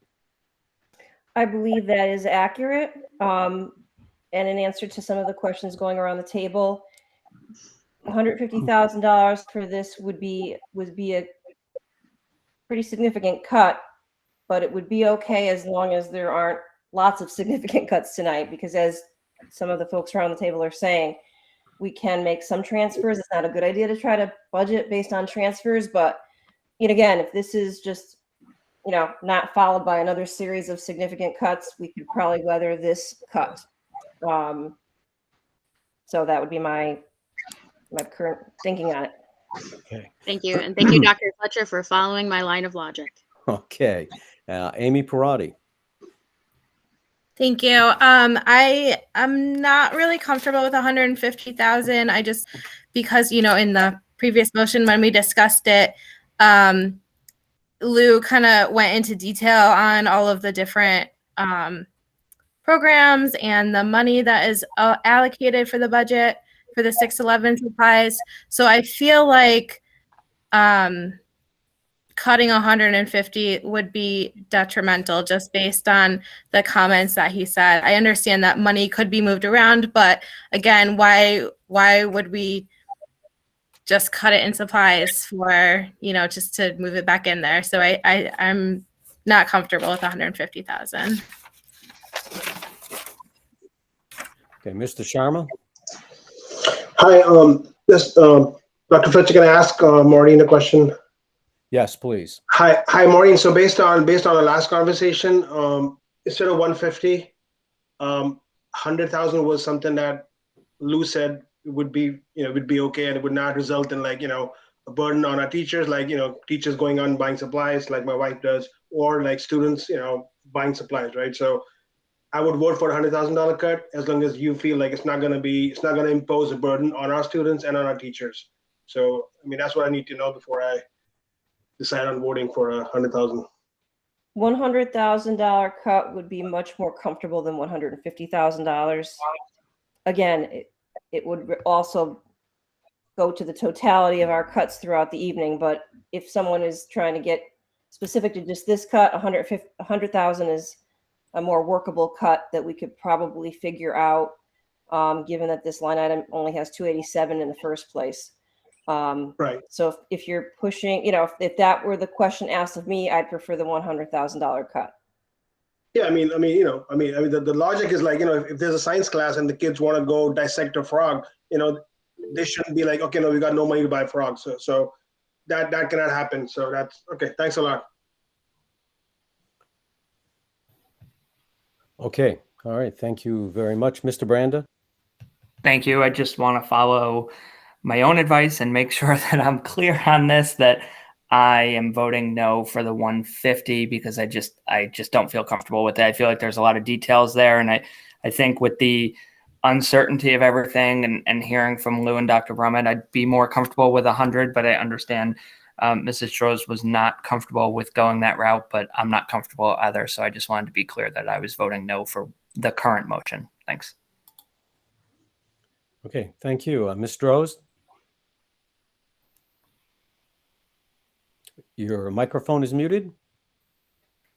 I am going to own something right now. So I have my little spreadsheet where I have my proposed cuts, and I will not lie, I added up the wrong column.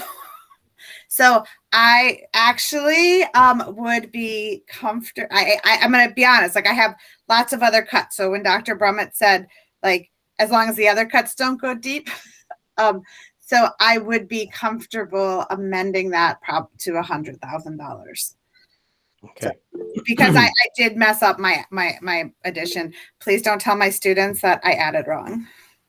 All right. Well, we're not Don't going to laugh, Wendy Krause. I see you laughing. All right. Well, actually, at this point, then, do you want to make an amendment? I would like to make an amendment to the motion from 150,000 to 100,000, and I apologize. I won't do that again. Okay. So the motion to amend to $100,000 has been made. Do I have a second? Second. Okay. Second. Now, we don't need discussion. So all in favor of the amendment, we're going to ask the clerk to call the roll. Michael Branda. Yes. Danielle Draz. Yes. Dr. Bruce Fletcher. Yes. Beth Mankey Wagner. Yes. Richard Laverriere. Yes. Amy Parati. Yes. Sam Sharma. Yes. Jessica Weaver. Yes. Anastasia Yap. Yes. The motion passed unanimously. Okay. So now we have a new motion on the table to reduce budget item number 611 by $100,000. And I think that we've had a lot of discussion on this at this point. I think that I could ask the clerk to please call the roll. Michael Branda, Yes. Danielle Drozd, Yes. Dr. Bruce Fletcher, Yes. Beth Mankey Hutt Wagner, Yes. Richard Laverriere, Yes. Amy Parati, Yes. Sam Sharma, Yes. Jessica Weaver, Yes. Anastasia Yap. Yes. The motion passed unanimously 9-0. Okay. Very good. All right. So with that, are there any other items? Ms. Hutt Wagner. Thank you, Dr. Fletcher. To make sure I'm reading this correctly, I would like to move the 2022-2023 Board of Education budget be adjusted by the subtraction of $39,151 in account 599 for the paid version of the math Desmos program. Okay, motion is made. Do we have a second?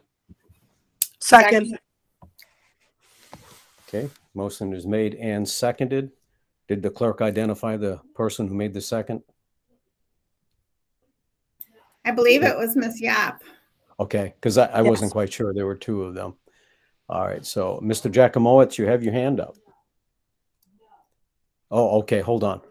I'm sorry. I'm kind of, where was I? I'm sorry. No. Okay, so the motion is made and seconded. It's now open for discussion. There we go. Okay. There was Desmos reductions to get to the 3.99% number for the middle school programming that was there. I want to say it was about $15,000, but I'm not sure if we may have cut part of it. I'm not sure what the scope of your request is, Beth, for if that was just strictly a middle school application or if it was broader reaching. I would actually, thank you. I would look for actually clarification on that. Just to, I guess, explain my motion, if I may do so, Dr. Fletcher. Yes, please go ahead. Okay. So just again, just going to keep saying, and I know we're in agreement, but cutting things over people, just thinking because things are tight, wondering if this year we can make do with a free version of this program. And for this year, rather than doing the paid version. And I guess I would need clarification, and I do apologize about that 39,000 if it is just a middle school or if it's a broader reach. So I will try to find that page as well in my book. Wendy may know, but I believe that this was to equip the entire middle school, all grade levels, 5 to 8. Could you confirm that, Wendy? That's correct. It's middle school. So perhaps what we cut earlier might have been half the grade levels. So now I would assume that this would then eliminate the entire 5 through 8 edition of Desmos. So I don't know what that equates in terms of a cut. Maybe half of that 39,151, maybe whatever half 39,151 is. Ms. Drozd. I definitely was never a math teacher.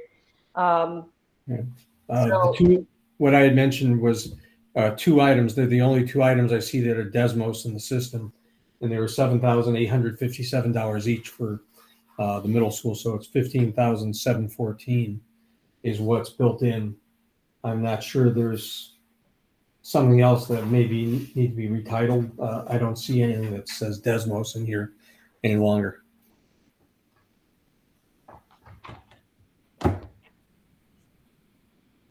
So perhaps it is already 100% gone. Mm-hmm.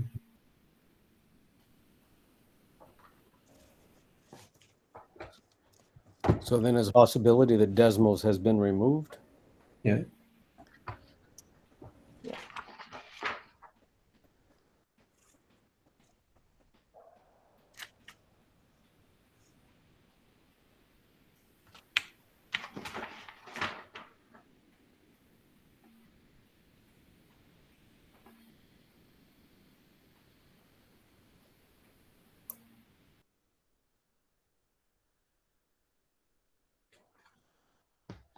Can you confirm that, Lou? Is it already gone?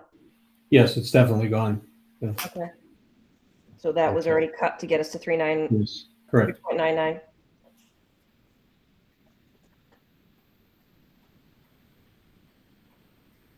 Okay, so Ms. Hut-Wagner, you still with us? Okay. Yeah, I didn't want to interject. I guess I didn't realize that. Love these budget books, but I feel like I need a PhD to read them, and I am a great English language arts teacher, but not math. So I truly apologize. In reading this, I did think that program was still in the curriculum, and based on our last presentation. So if that request is no longer in there, I guess I would remove, I don't know, the correct procedures here. You would withdraw your motion, and then anybody can second that. Ms. Droz, you have a question?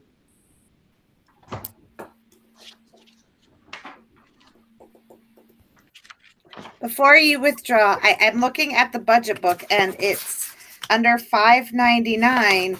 It still says Desmos under contracted services. So I'm just curious that during our last meeting last week, that Desmos was on there as still something that was being requested. So I am concerned that it is still in the budget. Yeah. It's part of the reconciliation to get to the 3.99. I'm absolutely sure of that. Just the books haven't been updated because there's just so many changes right at the moment. So the books that the board has are still reflective of the original budget request, Lou, of Correct. 4.54. Yes. Right. Okay.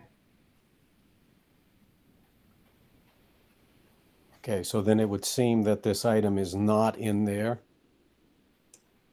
Lou, could you confirm for the board what is actually the current balance for 599 so they can reference Sure. what they have in their booklets?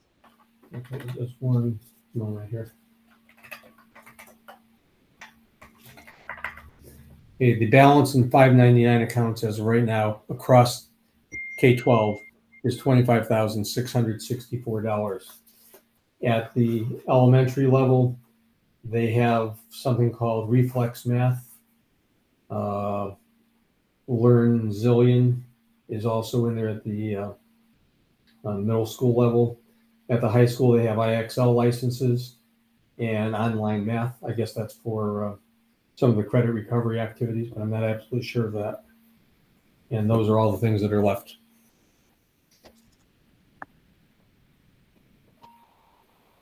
So that's why there was confusion. Your budget books don't have all of the cuts in them. Okay. Do we have questions related to this here, Ms. Yap? Yes. I just wanted to say, and it's just to everyone, if the books don't reflect the current cuts, how can we ensure we're asking for the right cuts? I mean, now that that's been brought up, I mean, I don't want to ask for a cut on something that already has had a cut made, because then we're reducing it even further. Correct. What we can do, and I apologize, I think we should have provided you updated pages that reflect the cuts already made. That being said, as when the board proposes a cut tonight, we will verify where that current line item stands so that you're assured that your cut is for what you think it is, much like just what happened with Desmos. You did not realize we had taken it out already, so we will verify that upon hearing any cut requests. All right. For me, that's satisfactory. Okay, Mr. Branda? Thank you, Dr. Fletcher. I just wanted to confirm on Lou's numbers because I did write down. So that's why I asked the question in the 599. So the 25,663 does take out the Desmos because he said the Desmos was 15,714. So that line item does add up in case anybody was concerned about it. But that's why I asked in the chat. So it does seem verified that Desmos is out. And I would just say, just relative to cuts, I think we're having a really good dialogue about it. So I understand Ms. Yop's concern, but just, I'm pretty confident Dr. Brown and Lou aren't going to let us cut something that was already cut, because then the money's gone when we vote for it. So, but I understand the concern, but it does look like the Desmos was out. Okay, so Beth Hutt-Wagner. So I would like to motion to withdraw my motion. Yep. I would like to, yeah, okay. That's what I'd like to do. Okay, so the motion is made, withdraw the motion. Do we have a second on that? Second. Okay, so a motion is made to withdraw, a second is made. I'm going to ask the clerk to call the roll. Michael Branda, Yes. Danielle Drozd, Yes. Dr. Bruce Fletcher, Yes. Beth Mankey Hutt-Wagner, Yep. Richard Leverrier, Yes. Amy Parati, Yes. Sam Sharma, Yes. Jessica Weaver, Yes. Anastasia Yap. Yes. The motion passed unanimously. Okay, so the motion has been withdrawn. Okay, Ms. Weaver? Could anyone just, I don't know, I'm trying to do the math, but again, clearly we're all doing great here. Where we're at right now with reductions, because we've cut about $300,000. So I'm just wondering what that puts us at percentage-wise. Thank you, Mr. Branda. We've actually been calculating that. So he's got, I believe, his numbers right. The percentage increase has gone from 3.99 to 3.67. Thank you for the real time. Okay, Ms. Drozd? What did Michael just put? Was that a percentage? I didn't see it because my computer, there's two, like the board computer's a little slow, so I can't see what Michael just posted up No, there. it was the total. It was the total where we're at right now. Yeah. What- 79 'cause I have- million. Oh, okay. Because I have the total running of what we're cutting, and I was like, we did not cut $79 million, but if we did, we'd be amazing. You'd also be Or broke. we'd have no explosive. We'd also be out there That is panhandling. true. You could live like someone who's sending 3 kids to college. Woohoo. Mm. So we've cut $250,000 thus Yep. far, and that brings us to 3.67 increase, I believe. And Mr. Jacobos, can you confirm that Mr. Branda's grand total is accurate? So we're all operating under the same Yes. information. Okay. Yes, current status is 79,584,854, or a 3.67% increase. Thank you very much. Okay, everybody. All right. Do we have any other items that that anybody wants to discuss?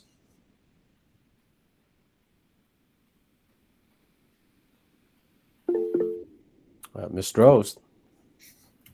I already moved the 2022-2023 Board of Education budget be adjusted by the subtraction of $100,000 in the account of $599 for contracted services and transportation.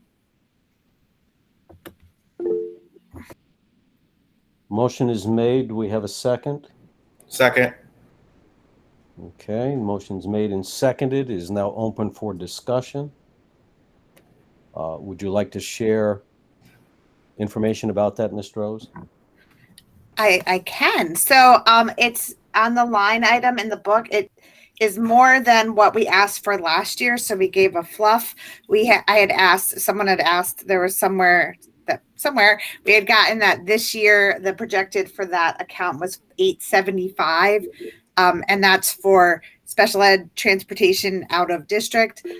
So, I'm thinking leave some fluff because we've got some inflation, but it seems like that's a lot of a big increase from what it was. Okay, thank you. That's my Mr. reasoning. Leverrier? Oh, yep, thank you. Mr. Leverrier? Yes, thank you, Dr. Fletcher. I am in support of this reduction based on the presentation. The expected budget was somewhere in the high 800s, And with a budget request of over $1 million, I think that like this cut does still give ample buffer in case there is an unexpected expenditure that was unforeseen and unavoidable. So I do support this cut, and I urge everyone to vote yes on it. Thank you. Okay, Ms. Weaver. I guess I just need clarification. I'm not sure. You said the 875 was the special ed transportation, but I thought this is the 599 line, correct? It includes driver drug testing and Transfinder software as well. So I was under the impression that the special ed transportation was projected for the year at 1,019,000, and then 875 was being used, so there was clear discrepancy. Or 875 was, I'm not sure. I know that number was given, but I wasn't sure if that was like what was spent through the year, and then we were expected to. And then we know that it's dependent on who is getting outplaced or not, and what we're trying to budget for. So I understand the concern with the discrepancy there, but we did not address any of the driver training, drug testing, or Transfinder software within that budget line. So I'm a bit concerned if we're only looking at contracted services just for the special ed transportation, as we know that's essential, but so is all the rest of those line items. So I'm a little hesitant to just say, let's cut it. I know it's a large line item, but again, I just would like, I think it would be helpful if Mr. Barnes was here to then just say, hey, this is how much, or perhaps Lou can speak to that too, of what's being used maybe in real time. Thank you. Would you like me to speak up? Yeah, go ahead. Sorry, Speak Dr. now. Fletcher, can Lou speak to that? Okay.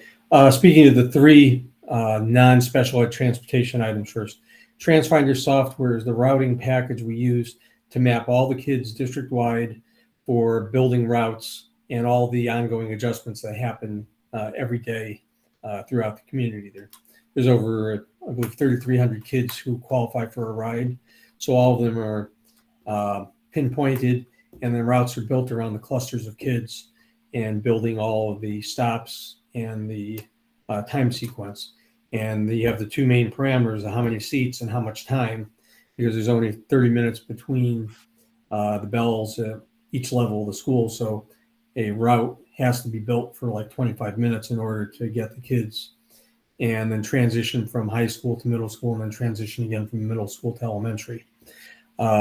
That is an absolute essential tool.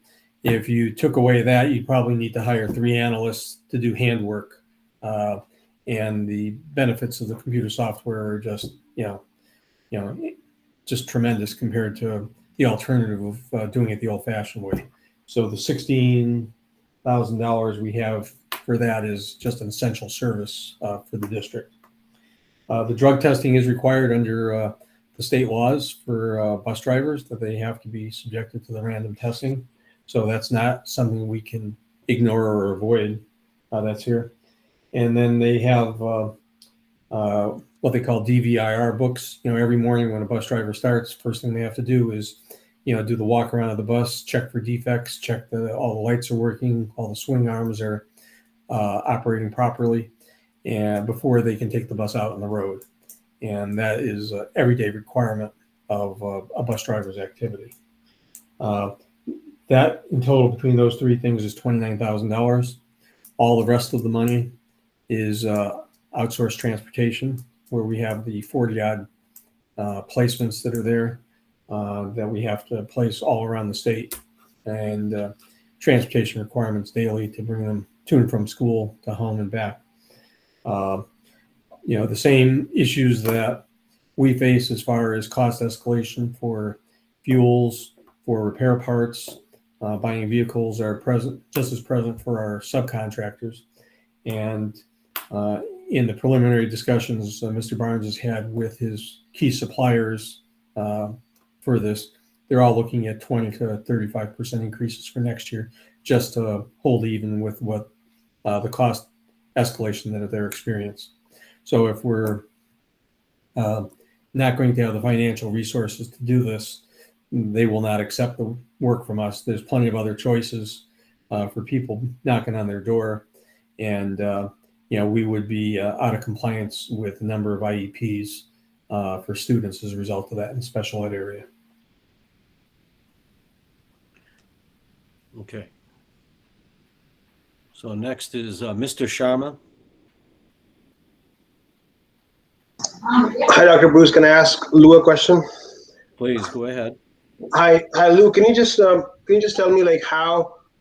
So the increase from 800,000 to 100,000 to $1 million was because of inflation. That's like about what 22% to 22% to 35%. That's what you said. Yeah, it's the budget went up, or?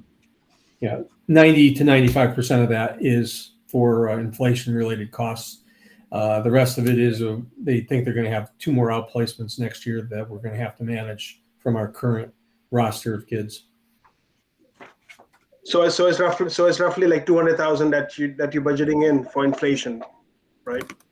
I believe it was $889,000 this year, and now going to $1,019,000. It's more like 15% overall.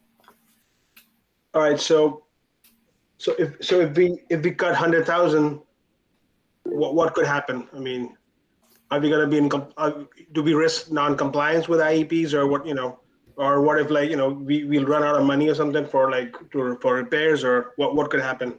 Right, you have to take money from somewhere else because the legal mandate you have for transporting that student that was developed by the IEP is a legally binding document on the Board of Ed.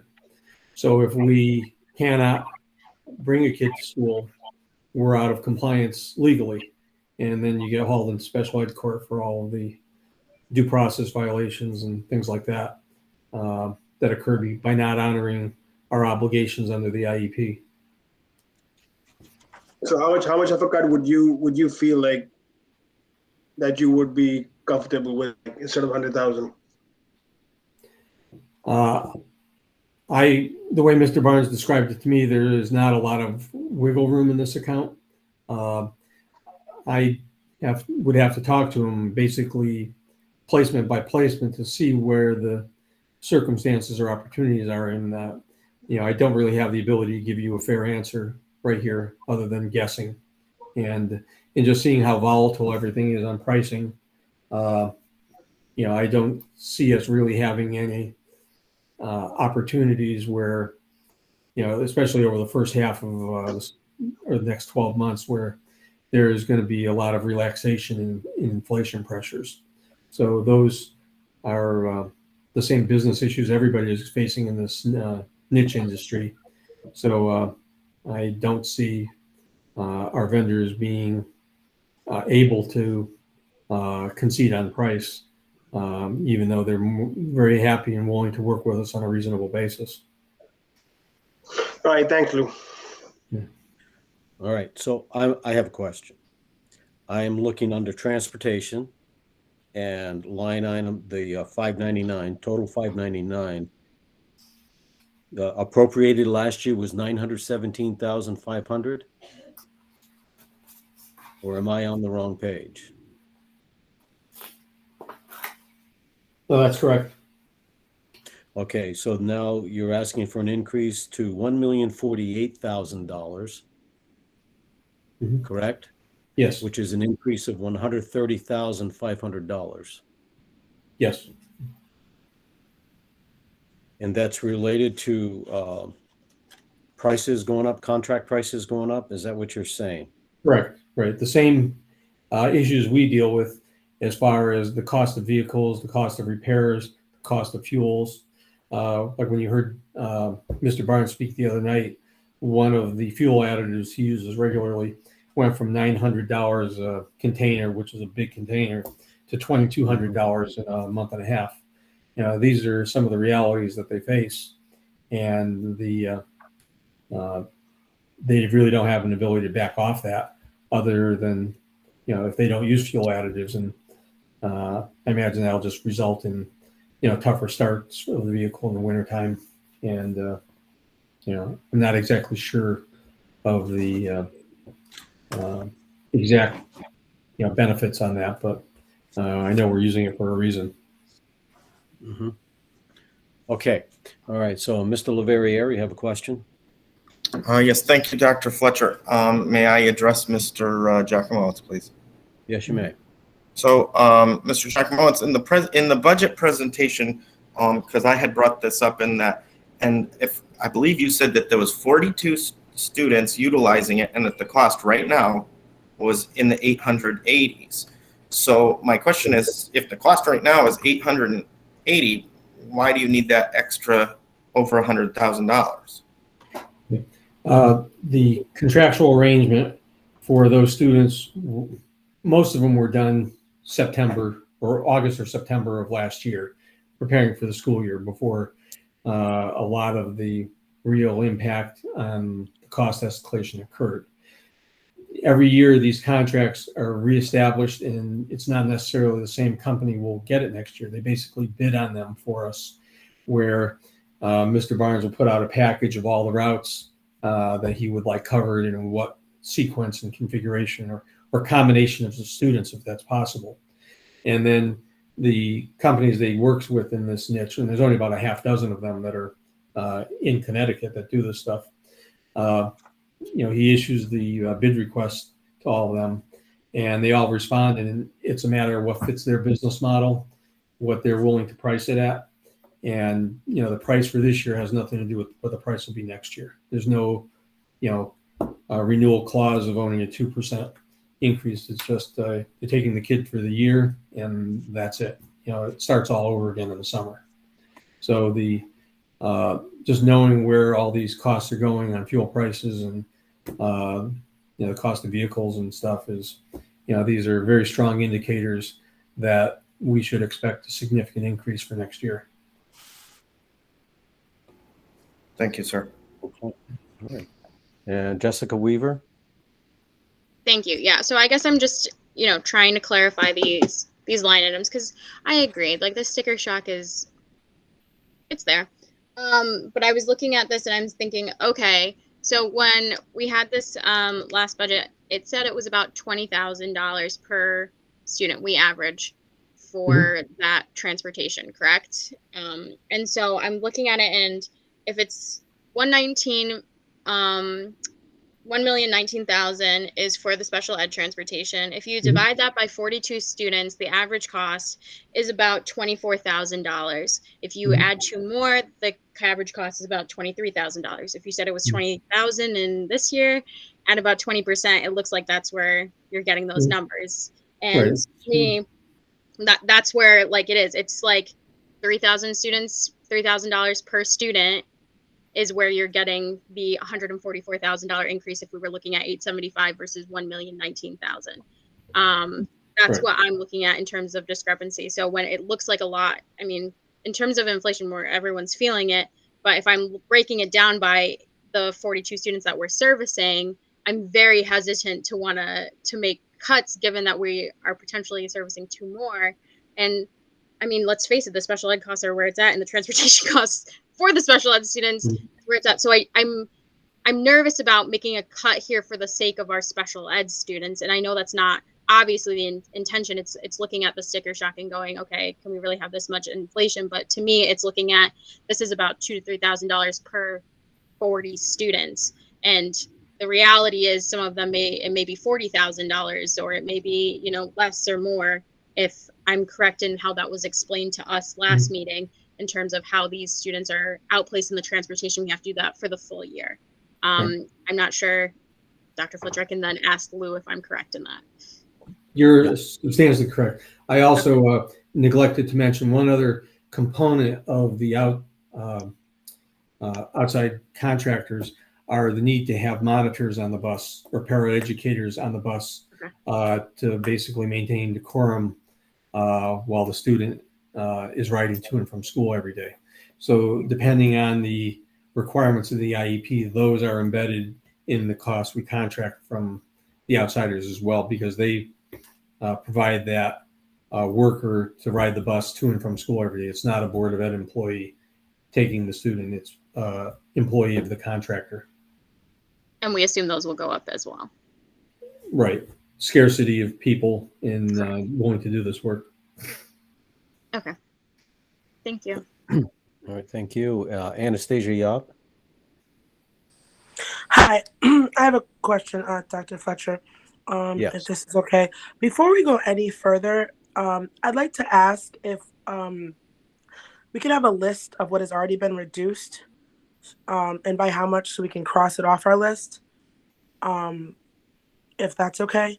I know we don't have the updated numbers, and if there was, I don't know how many different cuts were made, but instead of, prolonging the meeting, if you've already cut it, I mean, is there any way, Lou, that you could give us a list of the things you've already cut? I have some of it, but I have kind of aggregate numbers on different things, so I don't have that granular detail, but I can give you an idea of what that is. You can just give me a moment here to call it up.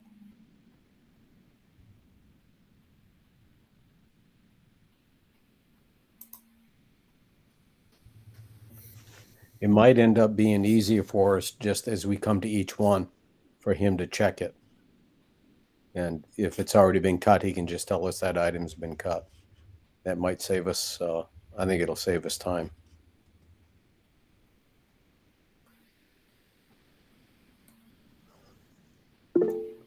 Okay, Ms. Weaver? I'm sorry, could we just repeat what the motion was for this? How much reduction we were trying to get for this? The motion is a reduction of $100,000 on account number 599 under transportation. That's what the Okay. reduction is being asked for. Understood. And so to me, the increase is to adjust for inflation per the 42 students, potentially 44 students. I guess my question then, Dr. Fletcher, it's okay to ask Lou or Maureen. Yeah. I'm really hesitant to not budget for this because of what Mr. Barnes said in terms of just the one cost of 900 to 200 to 2,200 and just a supply. And I'm concerned about how that will affect our special ed students. So I'm really not a fan of doing that at this time. I would understand this more if we could then recoup it back. I mean, I'm struggling with this because I totally understand the concern, but if we don't budget for this, I'm so scared we're screwing our special ed students, and that is not where I want to be. So I guess if we end up misjudging this inflation, where does that money then go? Just so people have a sense of that. Dr. Fletcher, if I can ask Lou that. Mm-hmm. Well, where the money goes or where does it need to come from? Correct. Okay, okay. The answer is I really wouldn't know at this point. I'd have to see how the year starts unfolding and where the positive developments are compared to where the negatives are there. If we know we're at risk for $100,000+ of being short in this account, I've got to keep score of what's happening all around the district to see what relief is available to cover that shortage. And, I don't have a real crystal ball other than the diligence of just doing it every day to stay on top of that, to try to identify resources that can be allocated. Okay. And going back, the request for what's happened or the things that have happened so far, I can provide a quick 1-minute overview here. And this is to get from the 4.54 number down to 3.99 is what I have scripted. Oh, that's here. Okay. And the other night, the last week's meeting, we had took out the transportation vehicles and the custodial equipment. The transportation equipment was $109,500. The custodial equipment was $17,290. We also had 3 identified staffing changes, which was $127,000 and change. We had the 2 components of Desmos, which were $7,857 each. I had an OPEB adjustment for Anthem, which was a reduction of $60,187. And then I just have an aggregate number for the buy-ahead cuts of what our group 2 is, which was $85,996. So I do not have that item by item on the $85,996. All the others are specific cuts. Okay. All right. Thank you very much for that overview. Danielle Drost? So along the lines of what Ms. Yap said and everything that Mr. Giacomowitz just said, so I did my due diligence and like going through, and I was not the only one. Like I know we all did this budget with a fine tooth comb because we need to make cuts, right? Any way you slice it, like we got to come up with something, or whether we do this now or we do, it's going to happen. So I'm going to be honest, like you just like rattled off, like, well, I cut this. I have no idea what you just said, Lou. And like, I think you said transportation. What do you mean you cut transportation? And I know that like, I feel personally pressure to like get this budget done and transmitted. And I know like, and our next meeting is not till March 16th. I'm very frustrated. I've like, with the not knowing where we're really at, like without this updated information, when Beth like brought up like a cut, we had like all of the stuff we had, whereas we're looking through it, it's really frustrating. And I don't know if there's, Dr. Fletcher, this is really to you, if there's something we can do to like get this information so we can not sit here and make the motions of stuff. I don't know. I know you said it would make more sense for Lou to just say it's already been cut, but it's really hard on our end, especially like virtual. It's just frustrating. Yeah, I understand the frustration. And unfortunately, this is the hand that we're dealt. So we're going to have to do the best that we can with it and try with each one. I have two more questions here. And as long as they're related to the motion, that's the questions that we're looking for right now. Ms. Parati? Yep. I was going back to that motion. Lou, if I may address to Lou, can you just briefly talk about the driver training that's part of that 599 account? Was that you had given a number of, I think, 29,000 that was above and beyond the special education transportation, or maybe I have that wrong. Can you just clarify the breakdown again for what's included in the 599 account that we're talking about here?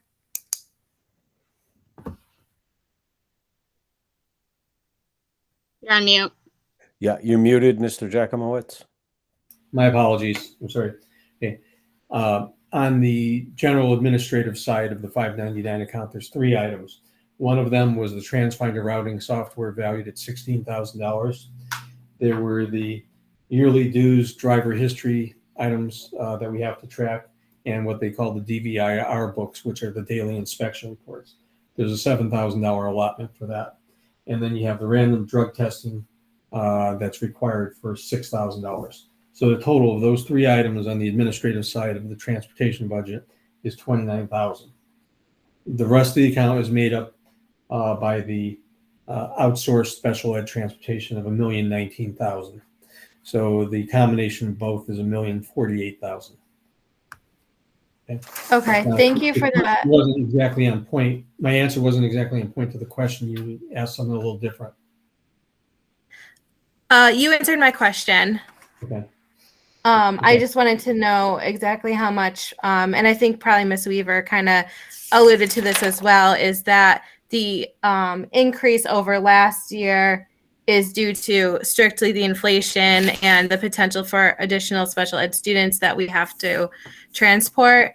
I'm kind of along the same lines as I don't think that we should be cutting it, because we know that the contracted prices for the transportation is going to go up. Gas prices are going up, as you know, and all the maintenance and everything that you discussed earlier. So I do think that it's important to keep this in the budget and allow for this contracted services of transporting our special ed students. Alternatively, we'd have to transport them anyways, which may mean more buses, more drivers, more whatever on the other side. So I think it makes sense to keep this account as is with the $1,048,000 and not reduce it by $100,000. Thank you. Okay, thank you. Dr. Brummett.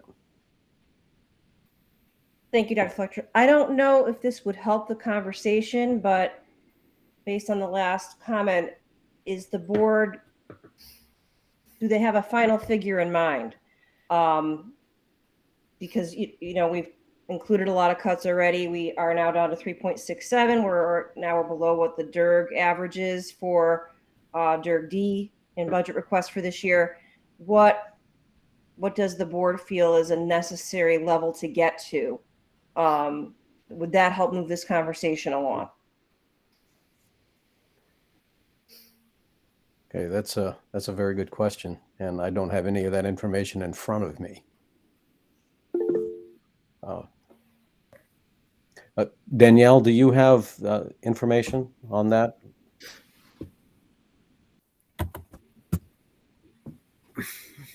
Unfortunately, with everything that Lou just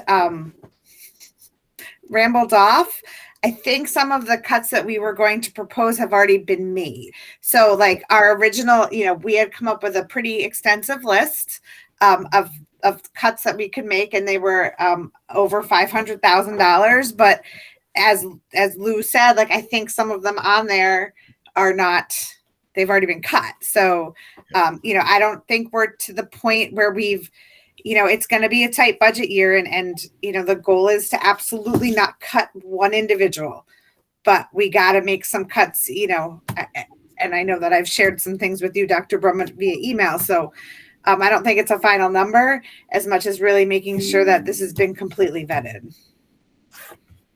Sorry. I know that doesn't answer your question, because if I gave you the number that like we had kind of thought about, you'd fall over, but because I think it's doubled up. Okay, all right. So questions related to the motion. That's where we're at right now. Ms. Parati? I'm really sorry. I just wanted to clarify the numbers for a second, because if we were at, sorry, turn the page. We were at 79, 834, 854 minus 150. I calculated at 79, 684, 854. So I just want to make sure we're on the same page as far as our what number we're at currently. We had another $100,000 reduction, I think. Yeah, it was supplies. Thank you, Mr. Branda. Yes, we did. Yep. We had, 250. So is the, okay. Yeah. Thank you. Okay. Sorry. All right. And let me get back into here to the queue so I can see who's got their hand up. Ms. Hutt-Wagner? Thank you. I just wanted a clarification / review. So the number that the percentage that we get to tonight gets transmitted to the town council on that date that was stated earlier, that March date. And then at that point, I just want to refresh myself. They can say yay or nay. And if they say yay, if they say no, do they say to us, you need to get to X number? Or do they say just no, and then we have to go back to kind of the drawing table, so to speak, to present a different number? I just want to make sure that everybody's clear. Hopefully I'm not the only one that's needing clarification. Okay. I can respond to that. Please once do. The board transmits their budget this evening, then it goes to the town manager on March 1st. Then at some point, the town council deliberates on it. We do our presentation, Dr. Fletcher and I, on March 22nd. From there, they have the ability to reduce the budget. They can't tell us, I want you to cut $500,000 out of X line. They basically say, we want you to cut X amount of dollars. And then the board would have to respond to that by making those cuts. Does that clarify that for you, Ms. Hutt-Wagner?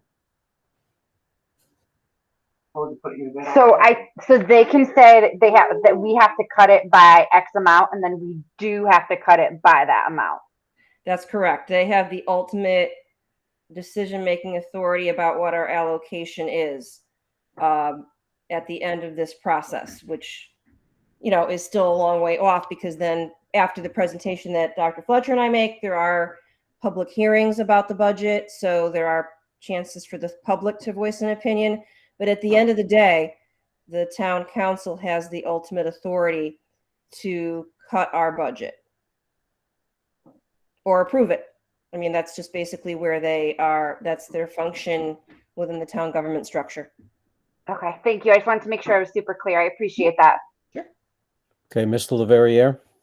If I may, sir, Dr. Fletcher, I feel that the budget and the cuts that I have considered, and I'm not going to speak for anyone else, but I'm pretty sure everyone else that has thought about cuts made it on the information that was made available to us. And it seems that there's information that's confusing and potentially maybe not necessarily all incorrect. And I'm not really sure that it's responsible to move forward with it without having the real numbers, you know what I mean?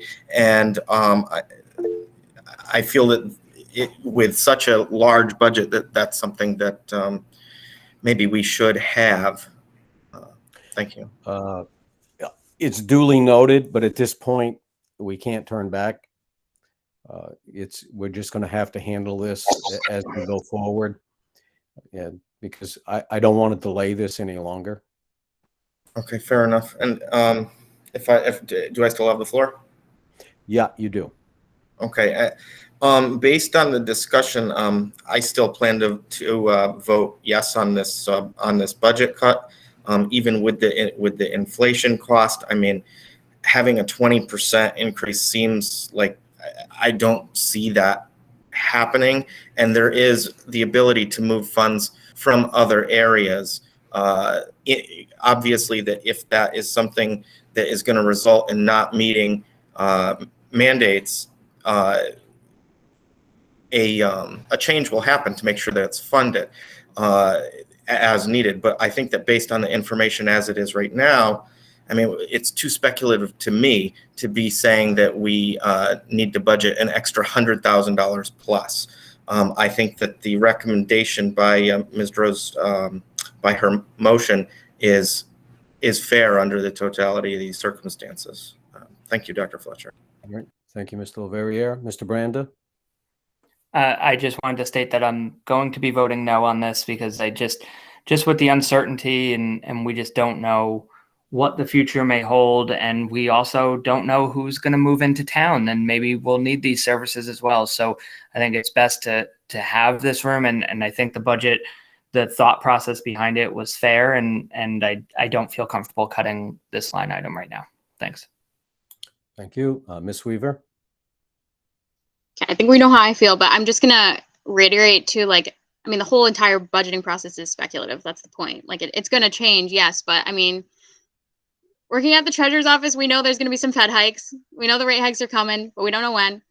And we don't know how that trickles down to actually how this will help us. I mean, I'm going to be honest, like, I'm optimistic, but I'm realistic as well. And I just don't know. I think 20% is actually good. I mean, if you just look at when the rate hikes are going to come, I don't know if they're going to come at a time that will then be able to trickle down enough for us in terms of the timing of supplies. So, I mean, to me, this is something where if we don't budget this in, then we are royally screwed. I don't mean to sound like that, but I'm concerned about that.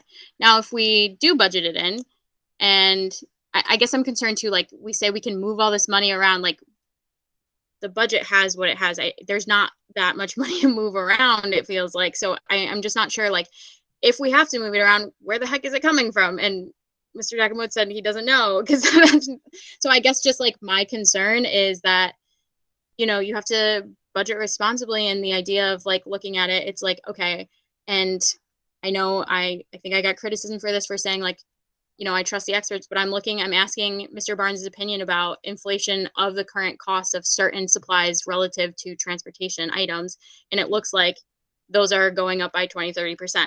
So my hope is that we don't need any of that, right? But I think at this moment in this time, like like we said, budgeting is a snapshot, right? So like at this time, if everything's going up by 20-35% with respect to the transportation costs, my goal is to then say, okay, this is what we're going to need for the anticipated year.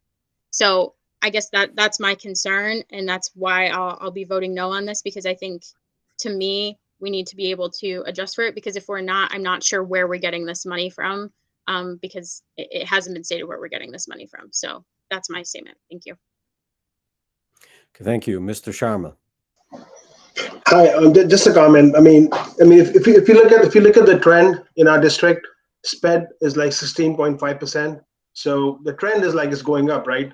So we need to budget, and if we do not budget an increase, we risk of like not being in compliance with IEPs, and maybe getting in trouble with the state or something. But so I mean, and I would love to like save money for the taxpayers, but I just don't see like cutting 100,000 here, because I think what this budget increase is based on is inflation, and also like cost of goods going up, and that makes sense.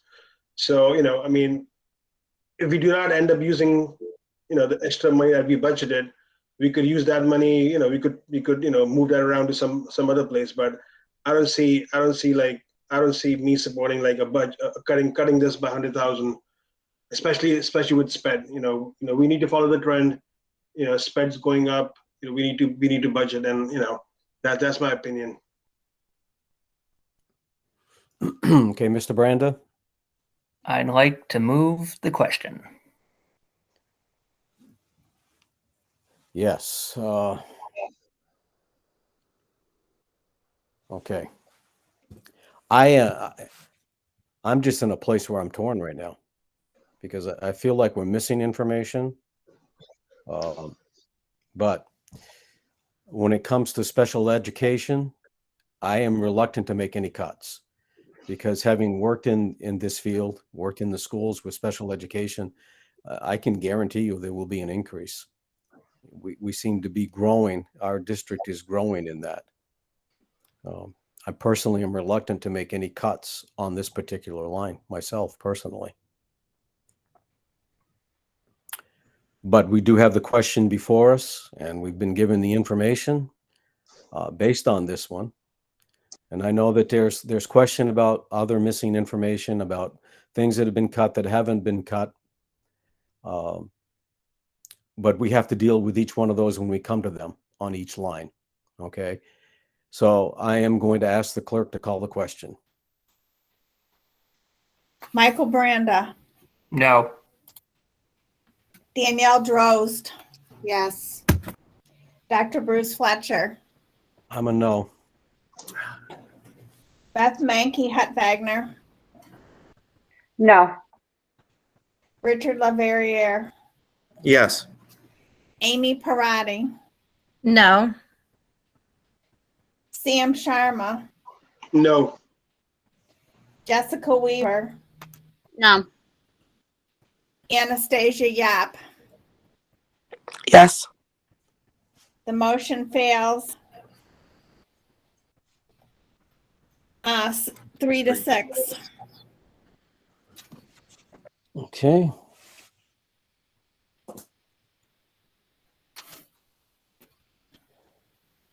Do we have any other items?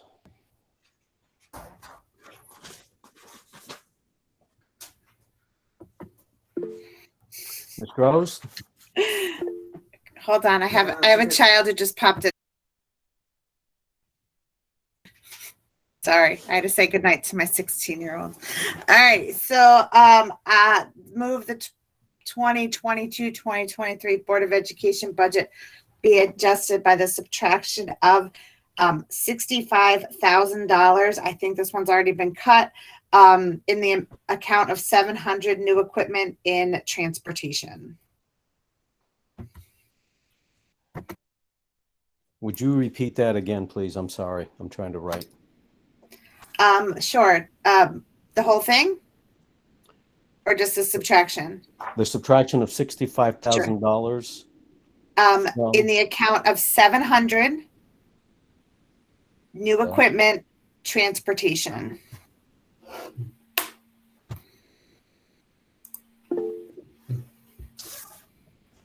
Okay, Mr. Jacomowitz. Yes, I just want to confirm that's already been cut. That was used Okay. as a cut to get from 4.54 to 3.99. Okay. All right, Ms. Weaver. Sorry, I just want to clarify because I thought we cut this last time. This was all that's 730, 731, and 735, correct? Correct. Okay, yeah, I thought we cut that last time, but Okay. And that's why I said I thought that they had already No. cut it. No. I was just wondering. I was just clear. I have it crossed out in my book, so I was just confused because I was like, "Is there another 700?" And I thought you said just 700, like 700, not all encompassing. Understood. Thank you. Okay, so are there any other items?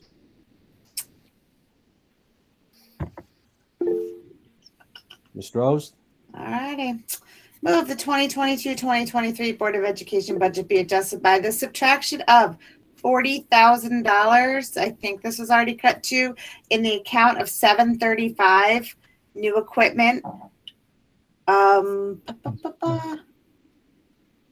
on, my for the 40,000. I'm sorry. In the account of 735 property for transportation, and that was for a new vehicle. Mhm. So Mr. Jacomowitz? Again, to confirm, that was cut at the last meeting to get to 3.99. Okay, these motions are getting easier. Ms. Weaver? I'm sorry, just to clarify, because again, Mr. Rose, I'm so sorry. I was just confused because I thought your original motion was for the entire 700. Is that correct? It was not for the entire, okay. Because I have in my book the entire 700, the 730, 731, and 735 cut out. They were all cut. I have that as of last meeting. Is that correct? That is correct. Okay. So it's thank you. 730, 730, 735. And 731. Thank you.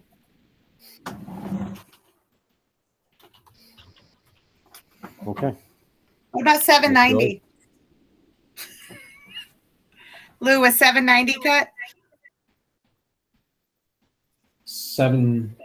We don't have an account 790. Okay, hold on. I'll look that up then. Please hold. All right, so I'll make you ready, Dr. Fletcher, for another one. I'm ready. All right, so move the 2022-2023 Board of Education budget be adjusted by the subtraction of $29,998 in the account of 430 repairs and maintenance. Okay, so there's a motion that's made. Do I have a second? Second. Okay, motion's made and seconded. It's now open for discussion. So the question is that in transportation? No, that's in the maintenance program.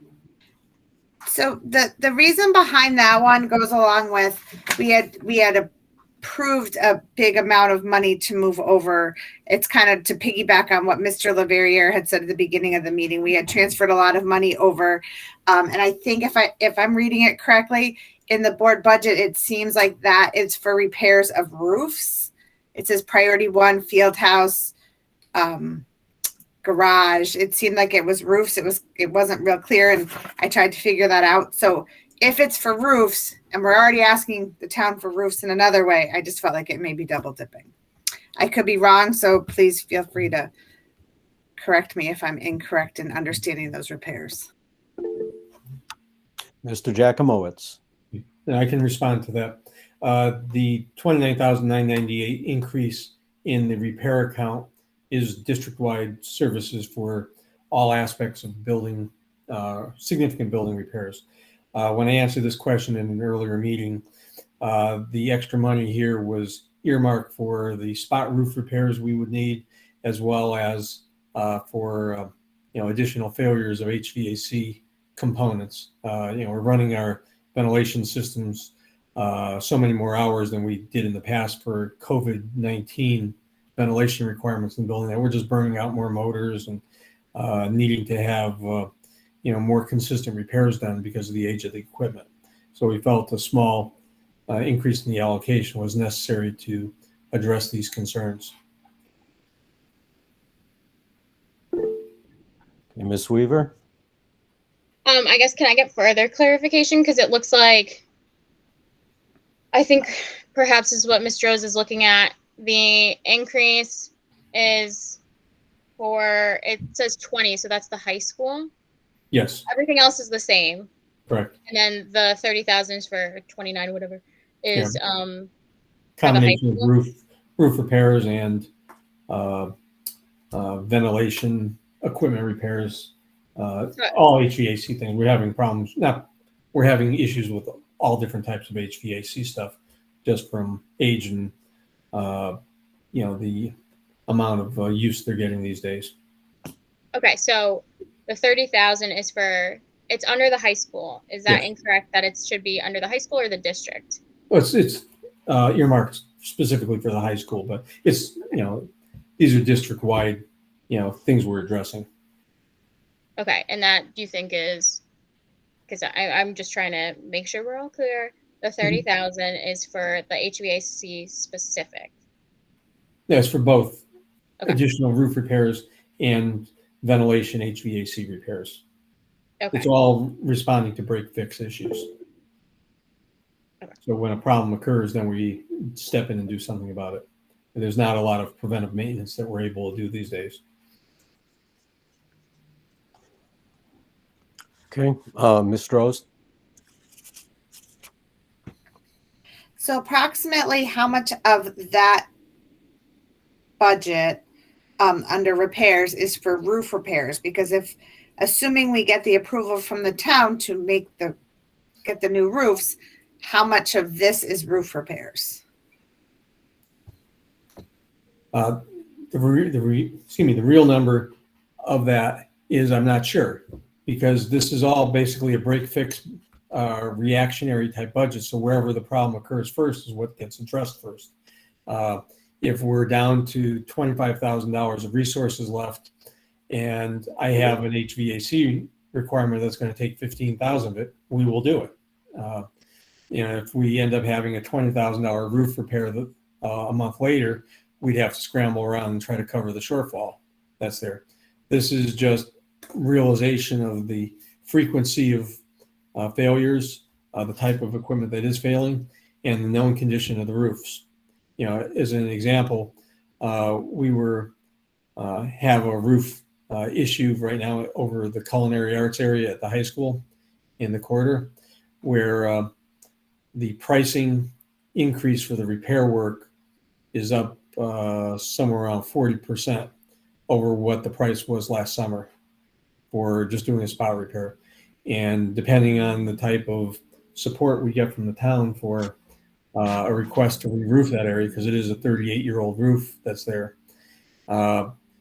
If the board's pushed to just do a temporary repair for that whole area, which is 5,600 square feet, the current pricing we got was about $33,000 to just address doing a 2 to 5 year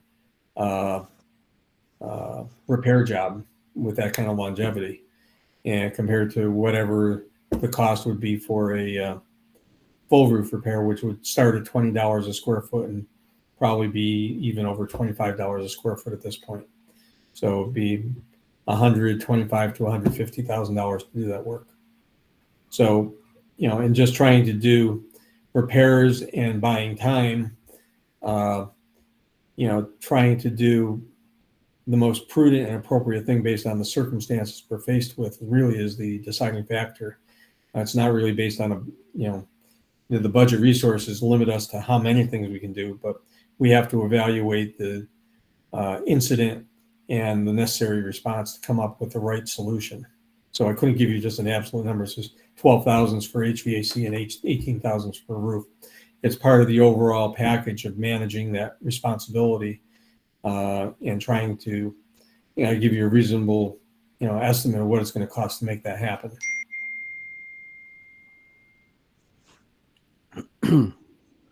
Okay.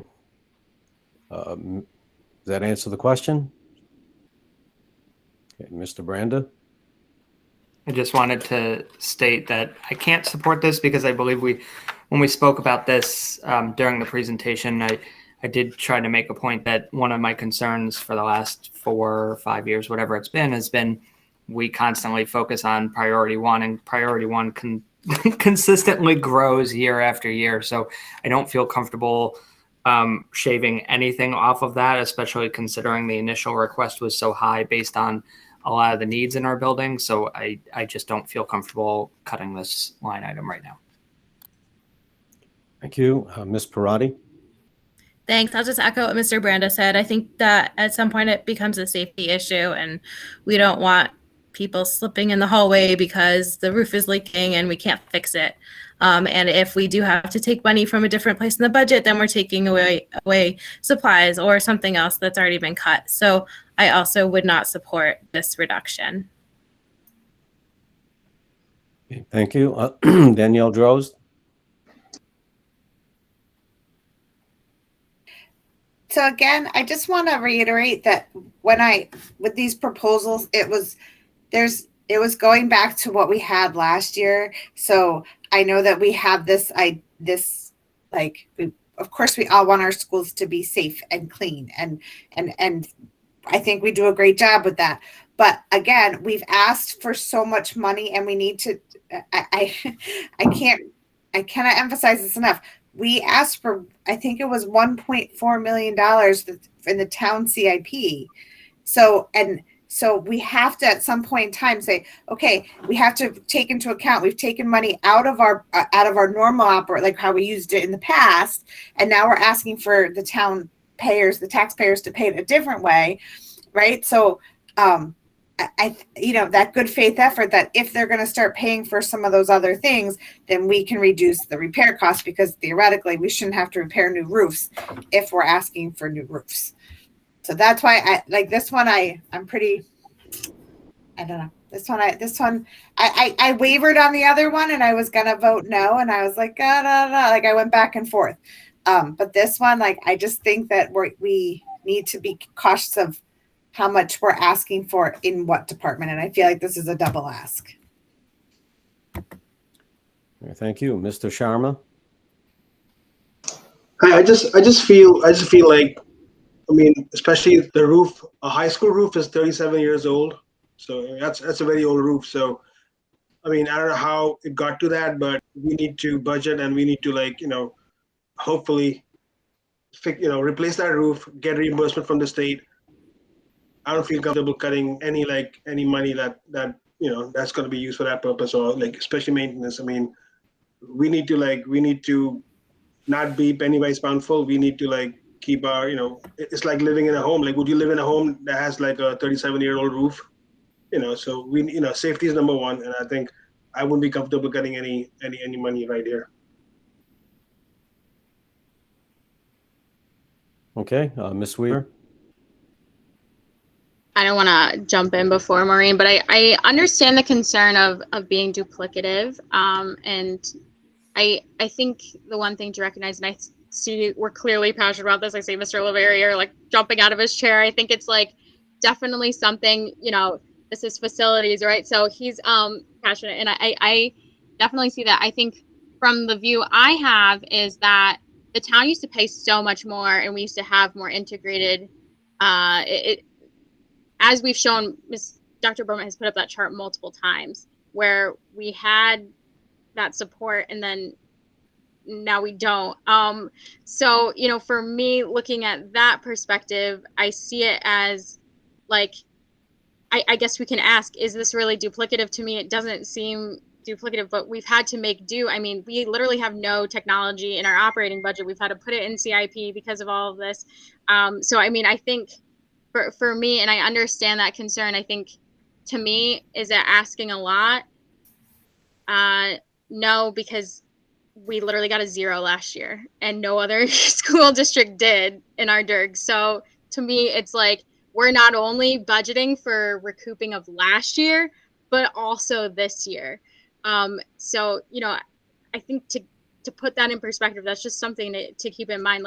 Not everyone was on the board last year, obviously, but we literally got a 0 after we had over 2.5%. So to me, I'm budgeting in the mindset of we should have, if we had gotten our request of 2.5% or 2.61, whatever it was, and then we cut 2% to then put in the non-lapsing, to then cover the non-lapsing fund, and then we asked for 0.67, and we still didn't even get that.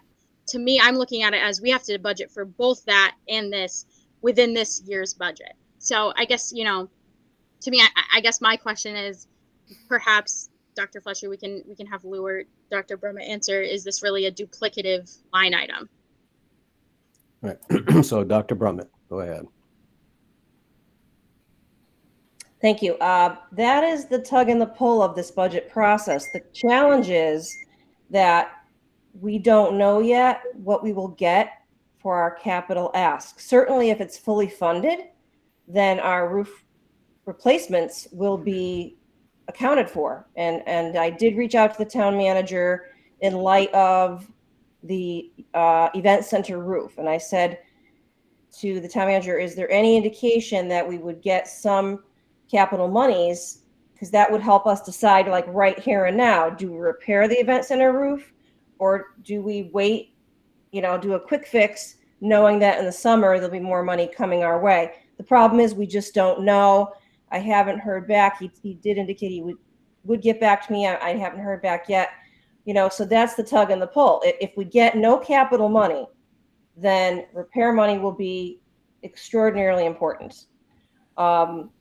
If we knew right now that we were getting all that money for the roof replacement that's desperately needed, then we could conceivably cut the roof repair budget. It's just that tug and pull of not knowing. So I can appreciate that it seems like a double dip, but it's like, what's going to actually happen, and how do we plan for what we don't really know is happening yet? All right. Thank you, Dr. Brummett. Mr. Leverrier? Yes, thank you. And I apologize, my dog's been barking, so she chimes in as well. With regards to this, I do feel that with all the funds that went into the CIP, that it is kind of a double dip. And I would like to respond to previous sentiment that was made, that with a 37-year-old roof, whether we want to live in a place with that. A lot of these roofs have warranties that go to 40, maybe even 50 years. And these roofs have useful lives that go longer than 37 years. Just because it's 37 years old, in theory, doesn't mean that it needs to be replaced. Obviously, there are issues that need to be addressed when they come up, and I understand there is an issue that has recently come up, but that doesn't mean that the whole thing necessarily all needs to be done at that point. I don't think that the cut is an unreasonable cut, especially in light of the funding that already went through the CIP. Thank you, sir. All right. Danielle Droz? Dr. Fletcher, I would like to address Mr. Sharma, if that would be okay. Yes, if it's related to the. It is. Okay. So I just, Mr. Sharma, I just want to say that the 37-year-old roof, yes, you're right. It needs to be fixed, but we've asked for that money in another way. So I'm not saying we shouldn't fix the roof, and I don't want to be misquoted anywhere saying we shouldn't fix the roof. What I'm saying is we've already asked for that money, and I have a good suspicion, in my gut, the town's going to do right by giving us the roof, because they want to protect our children. They want us to be safe. We're trying to be, happy and in a good place with shared services. So my feeling is that will happen. And we're not going to turn around and be like, oh, well, we got it fixed. Here's your money back. So I think that this is double dipping. And so I still stand by this request. And my roof is over 37 years old. All right. Anastasia Yap? Dr. Fletcher, I'd like to address the same question. I agree. You're addressing the question, correct? Well, addressing essentially what Danielle and Richard and Sam were talking about, if that's okay. They've all kind of piggybacked off each other. I think we should start looking at the warranties, and if the warranty on the roof goes to a certain amount of time and we can see what's covered and what's not, I absolutely 100% always want to make sure our children are safe. I do have to agree with Danielle. I do think the town will do right by the children. I don't think that they won't. And I do think it is double dipping. So I would be in favor of this, as well. I just, I of course think, we cannot leave our kids unsafe. Of course not. But if there's a warranty of 40 years on a roof that's 37 years old, maybe we can wait a little bit longer and just repair what's needed. not replace the entire thing. That's all I had to say. Okay, thank you very much. Mr. Sharma? Okay, I got a quick question for Lou. So, I mean, just talking about the discussion we're having right now. So, do we have a warranty on our roof? That's 37 years old. If we did have a warranty, why wasn't that replaced? Why are we kicking the can down the road? I mean, we're doing like patch repairs, penny wise pound full. So, so do we have a warranty? And if we did have a warranty, why did we not get the roof replaced and seek reimbursement from the state? The warranties that the town Board of Ed and roof projects in the past have only gone from 20 to 30 years of length of time.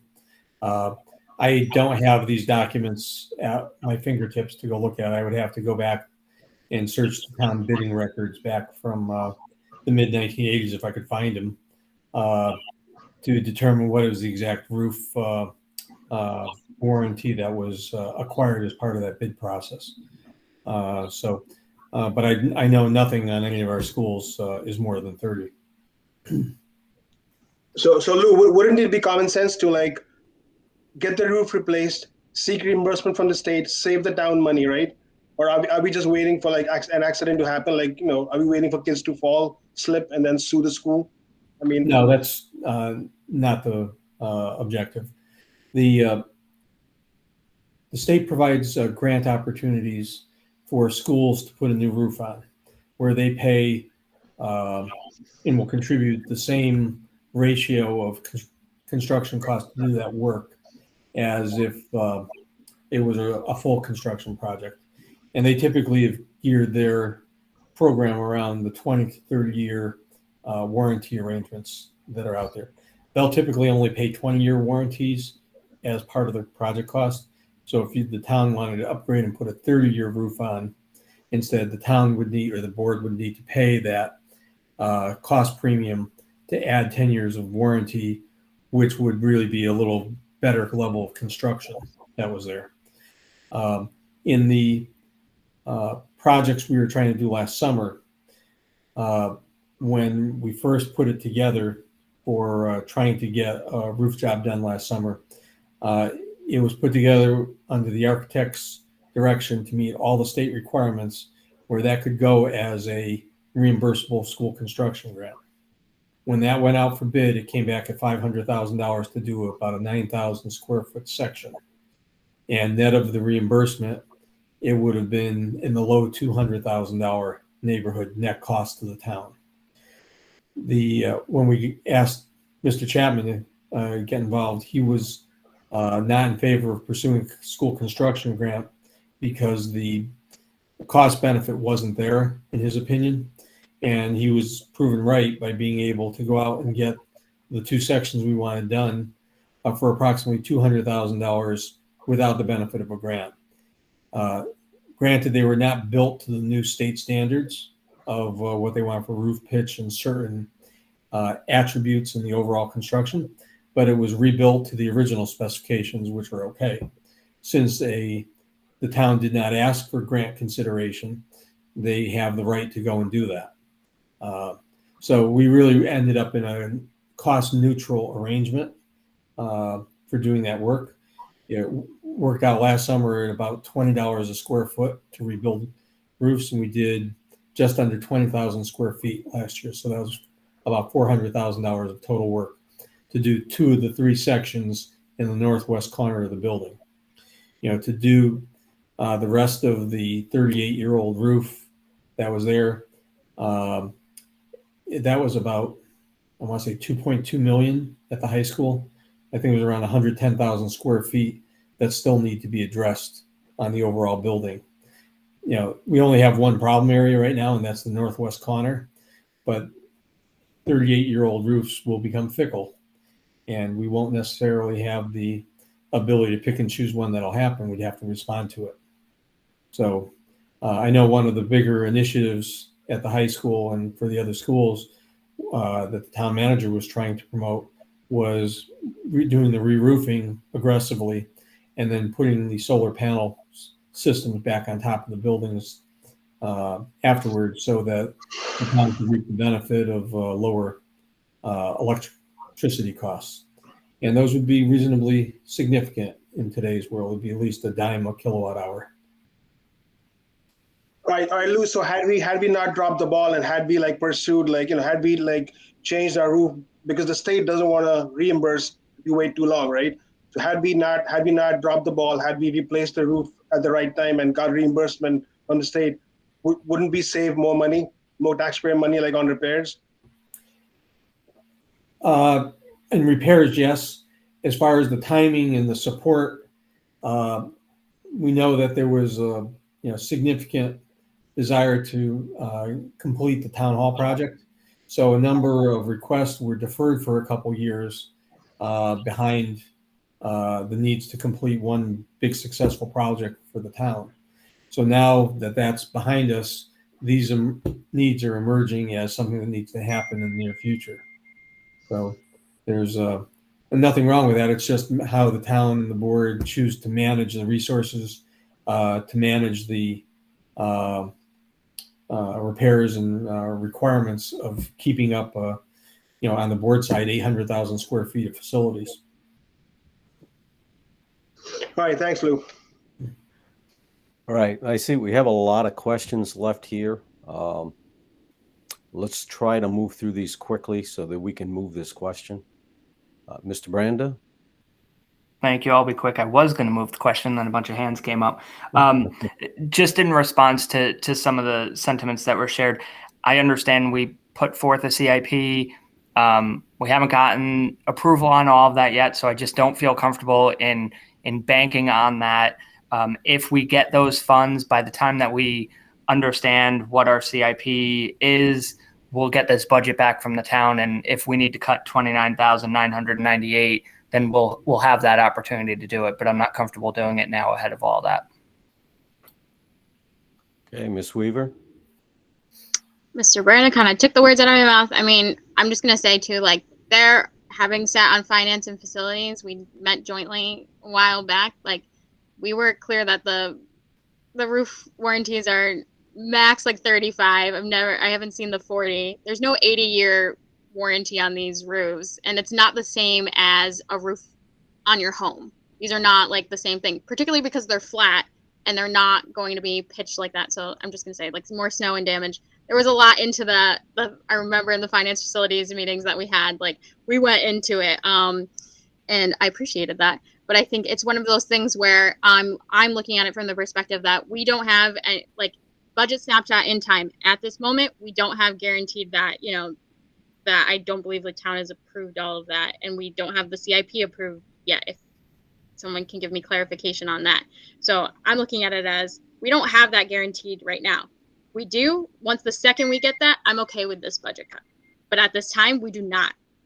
So I'm looking at it at this right now. We do not have any of that guaranteed. And I'd love to think that, the town is going to approve it. And I do have hope and good faith that will happen. But at this moment, we don't have that. And I'm going to be honest, I'm a little jaded with having already gotten a zero when we asked for, I think, minimal increases before. So, it's just like one of those things we have to look at. Budget snapshot in time. At this very moment, we don't have that to rely on. So I'm very hesitant to do that. I am perfectly fine with coming back to the drawing table in a week. And if Maureen says, hey, we're all set to go on that side, CIP is all good, we're all set, can the board cut this $30,000?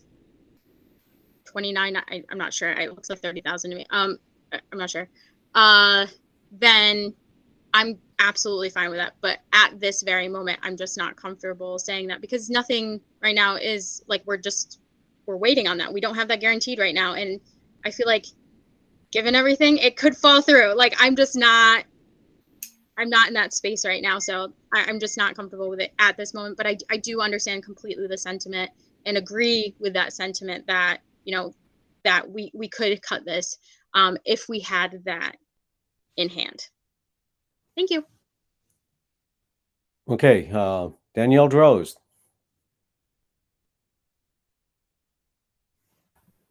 I need Michael Branda's help. I'm not sure the expression. I move this question. Is that how we say it? Move the question. Beat me to it. Yeah. Got you. Okay. So I'm going to ask the clerk to please call the roll. Michael Branda, No. Danielle Drozd, Yes. Dr. Bruce Fletcher, Yes. Beth Menke Hutt Wagner, Yes. Richard Laverriere, Yes. Amy Parati, No. Sam Sharma, No. Jessica Weaver, No. Anastasia Yap. Yes. The motion passes 5-4. Okay. Can somebody give me a total in reductions where we're at right now? What our number is at this moment? Yes, The I'm going to have. percentage? The number, the actual budget number, dollars. 279,998. For total ask of, I missed part of that.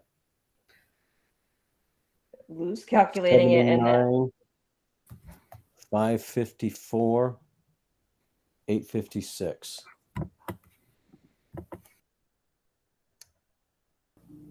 Yeah, I'm not even sure. All right. So this is not a good sign. My pen is running out of ink. So do we have does any that more change our motion? percentage at all?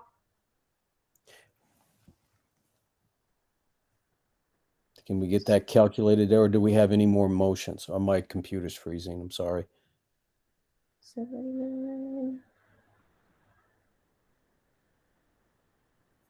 Okay. So Beth Hutt Wagner, you have a question?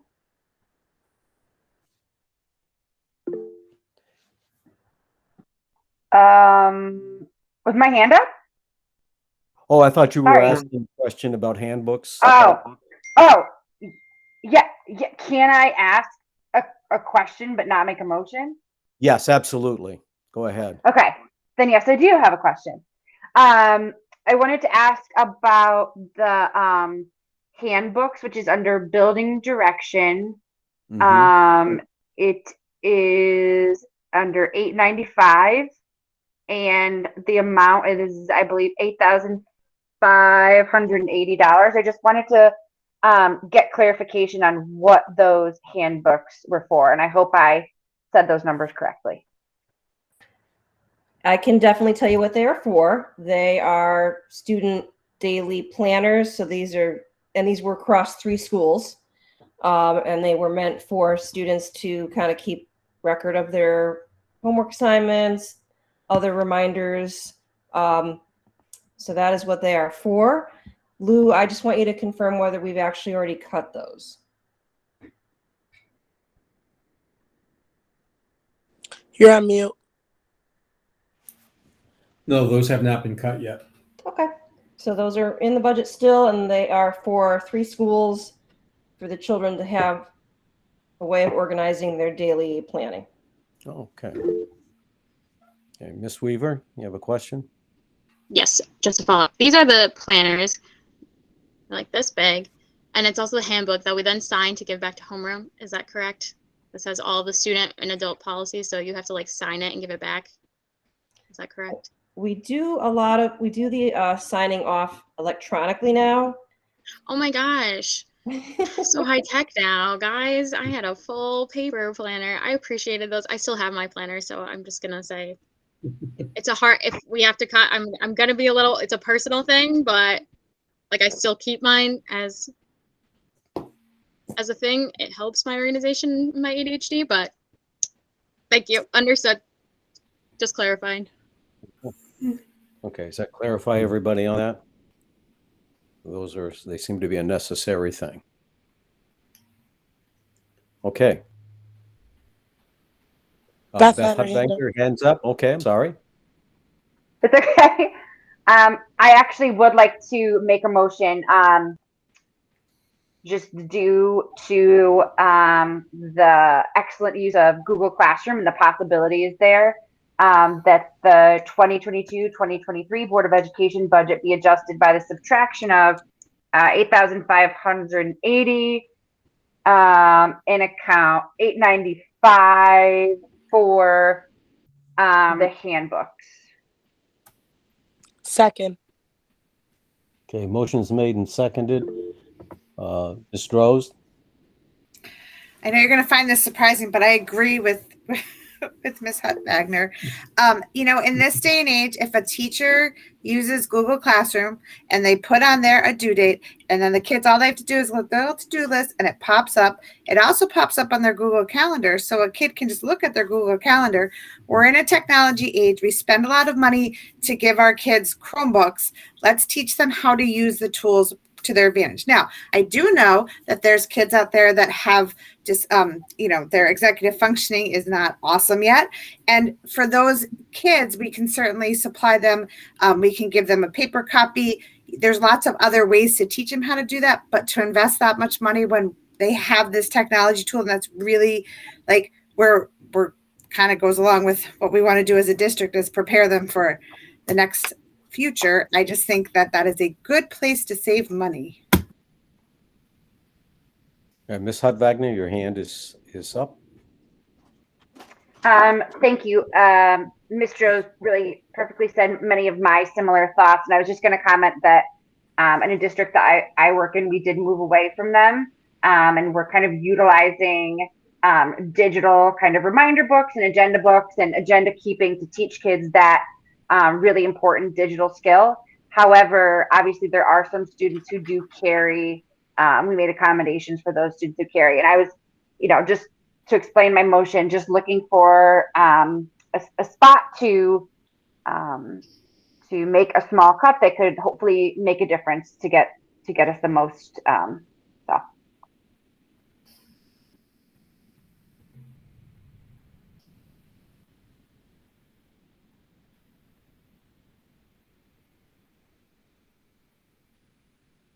Dr. Fletcher, are you calling on me? You're muted. I am muted. I'm sorry, Mr. Brandon. All good. I was like, I'm not going to do it yet. Can somebody clarify which 3 schools are using these? It's the middle schools and the high school. Okay, that's what I thought. I understand, again, this is something that I get that we're, trying to find any place that we can, but I also think that there's something to be said about the way that some of our students do have to still organize their day. And I'm not sure that everybody is comfortable doing it online. And while I can understand the idea that Ms. Rose recommended, we start to teach them, I don't know if this is a sink or swim type situation, or if this is something that you wean out where you start preparing students and families for this difference. So at this point, I'm not really in favor of it, because I would need to hear from the school administrators how they would truly implement such a change in their daily activity. All right. Thank you, Mr. Branda. Ms. Parati? Thank you. I just for clarification, in the budget book, it looks like it is school number 5, which I think is an elementary school.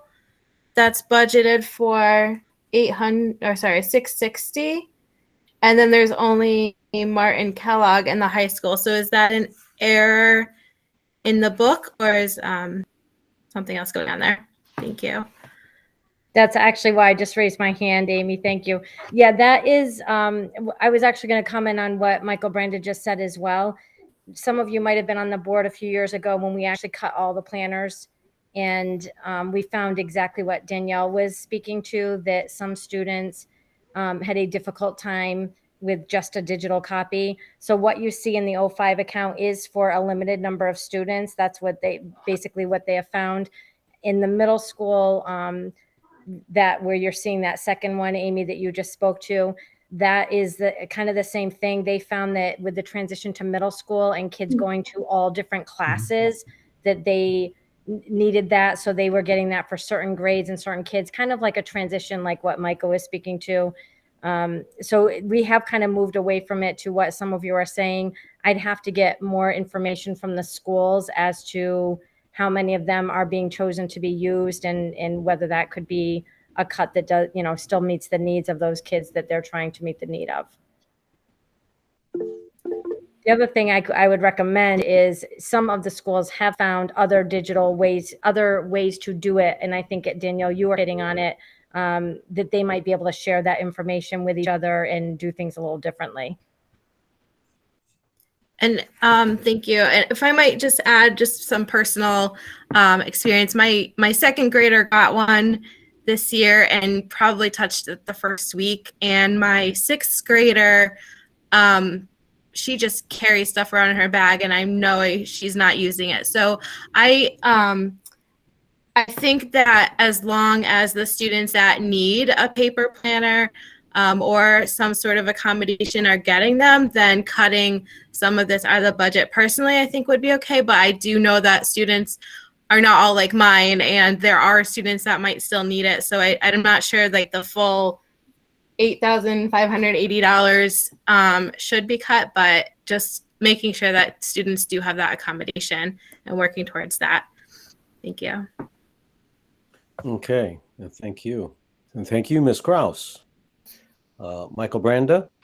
Yeah, that's actually kind of what I was going to go off of what Ms. Parati just said. I guess my concern is if this was budgeted based on what the schools thought that they needed, then I don't know how much we can take away that's fair and reasonable without understanding the usage patterns. So it would be something that perhaps if, again, this is a budget that will be sent back to us, and this could be something that we could easily just mark out. And if in the next 30 days, the schools are sending like a parent survey or something that says, hey, are you using these handbooks? We're trying to digitize, the usage, then maybe that makes for this to be an easy cut. But I just hesitate to just assume that we don't need any of the money. I don't know what we need out of that dollar amount, but I know the administrators or whoever put that in said that that's what they needed. So that's my hesitation. And so if we get to that point, I'll be voting no, because I just don't think we need to cut them all. And I don't know what that right amount is to cut.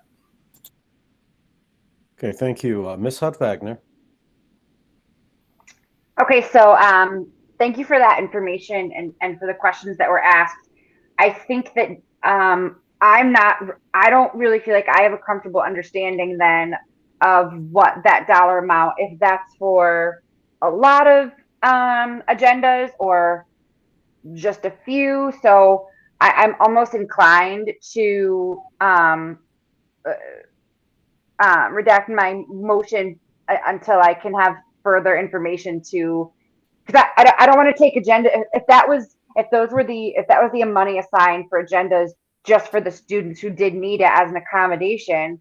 My gosh, I wouldn't want to take that away from them because I know we have different learning styles. However, if that's still for all of our kiddos, then to me that seems like a high number. So I'm just a little unsure.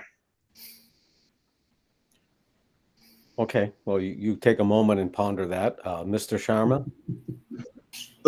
I feel the same way. Like, I think I just need information in terms of like, if we cut this, are we taking this away from students who cannot 100% go digital? So we just need some more information, and that's what I'm thinking. Okay, thank you. Dr. Brummett?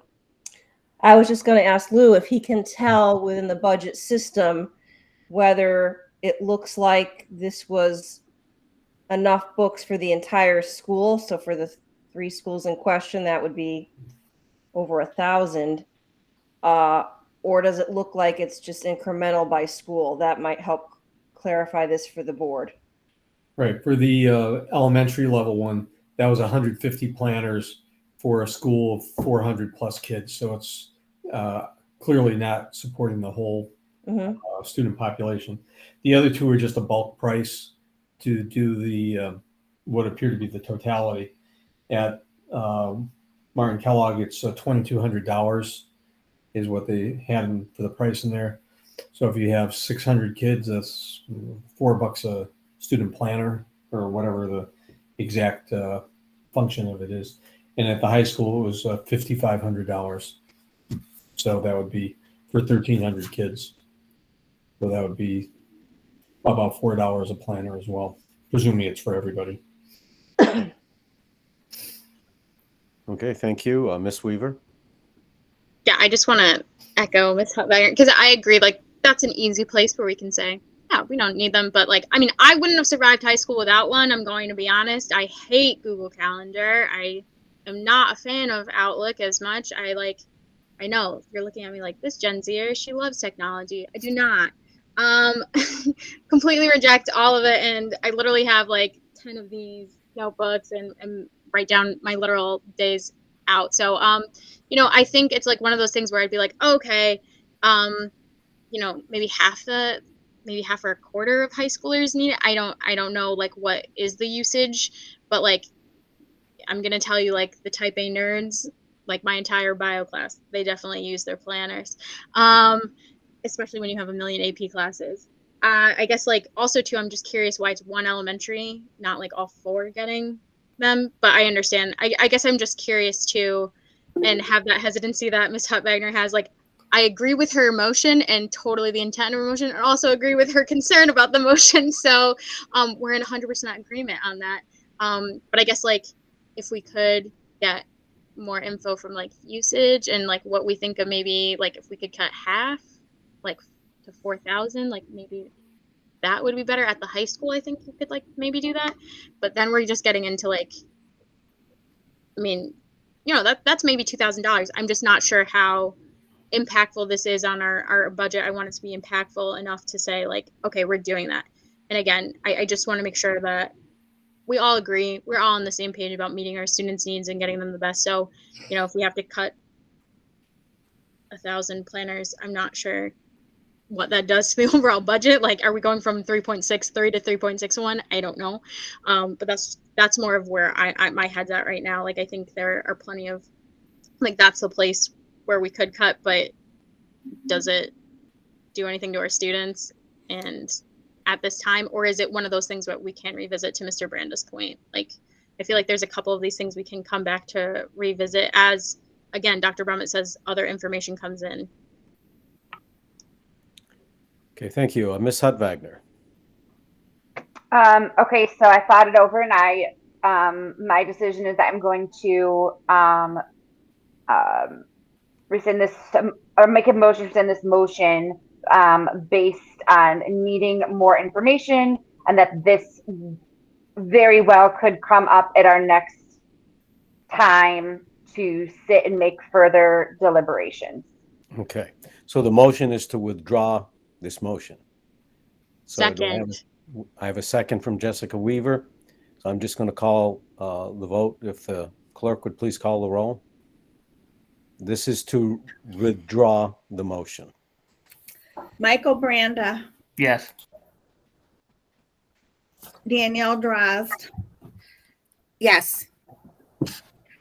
Dr. Bruce Fletcher, Yes.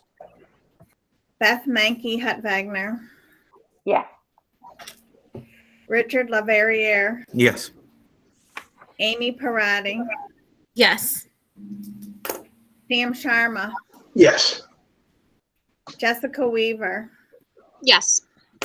Anastasia Yap. Yes. The motion passes unanimously. Okay, very good. Do we have any other items?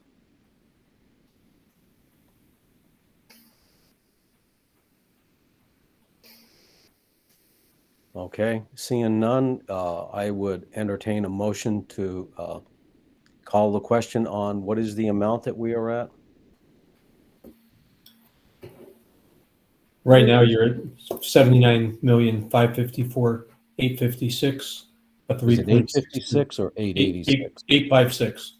856? Yeah, 3.63% increase request. 3.63? Correct. Okay. So if somebody has that information written down and you want to make that motion.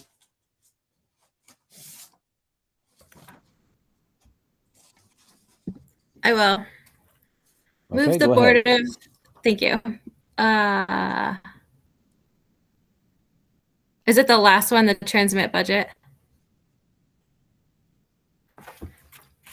Move the Board of Is he looking Education at the motion? transmit the 20. That's it. Yes, it would be Okay. that.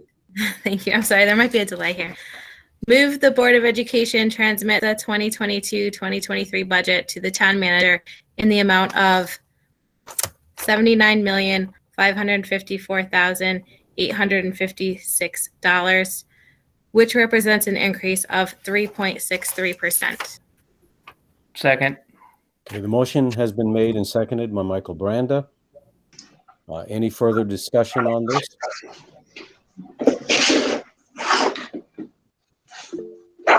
Mr. Leverrier?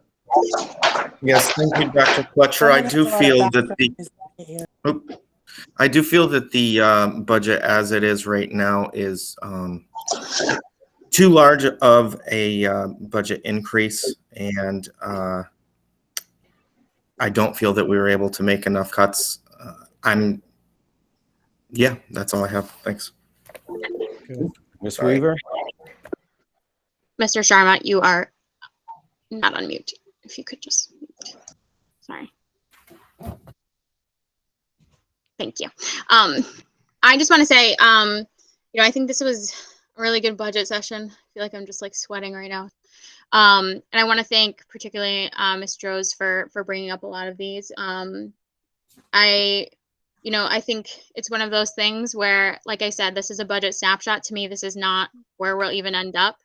But I want to say, I think it's really great that we're not only under the average of our DIRG, but we're also looking at making up for a 0% budget. I know I keep bringing that up, but I think it's really important just to put our budget into context and where we're at. I think, to me, I'm not sure what the magic number is for some, but for me, it's looking at, the biggest increases are going to be our contracted obligations for our salary, our wages and our benefits.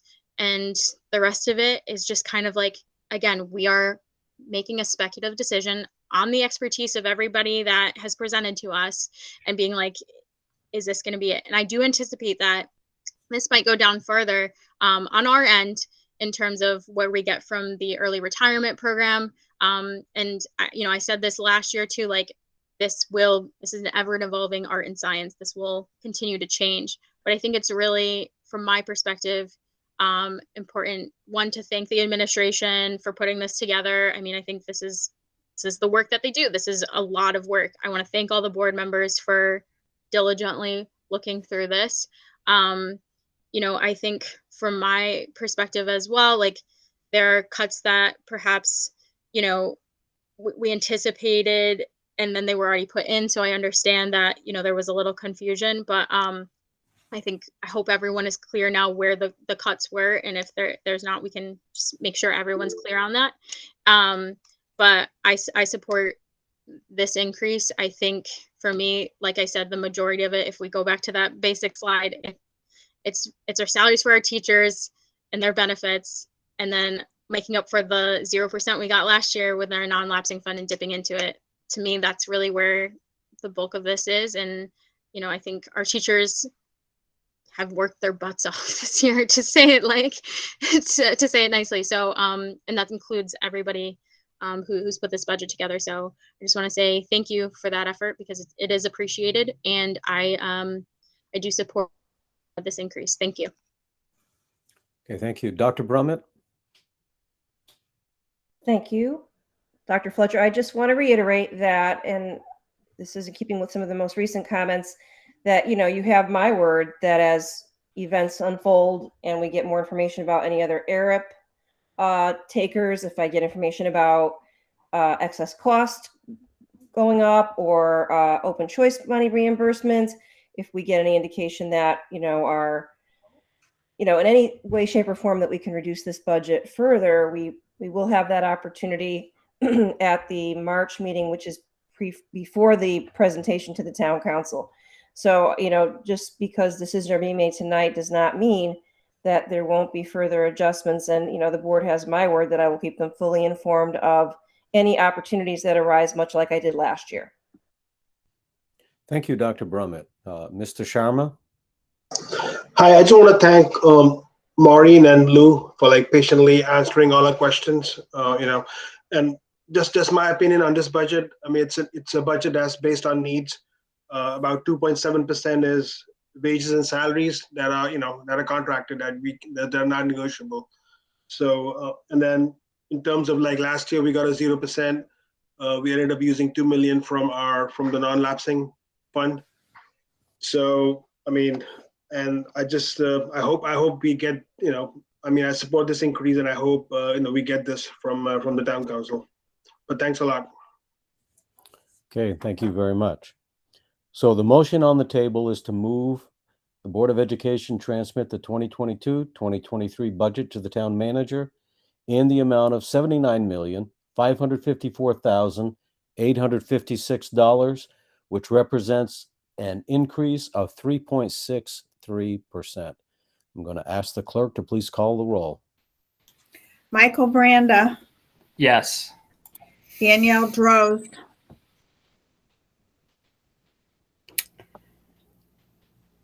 Abstain. Dr. Bruce Fletcher, Yes. Beth Menke Hutt Wagner, Yes. Richard Leverrier, No. Amy Parati, Yes. Sam Sharma, Yes. Jessica Weaver, Yes. Anastasia Yap, No. The motion passes 5-3 with one abstained. Okay, thank you all very much. That concludes our new business at this time. We will open up once again for public participation on any matter related to board responsibilities. We limit your participation to 3 minutes. If you choose to share, we ask you to share your name and the street that you live on.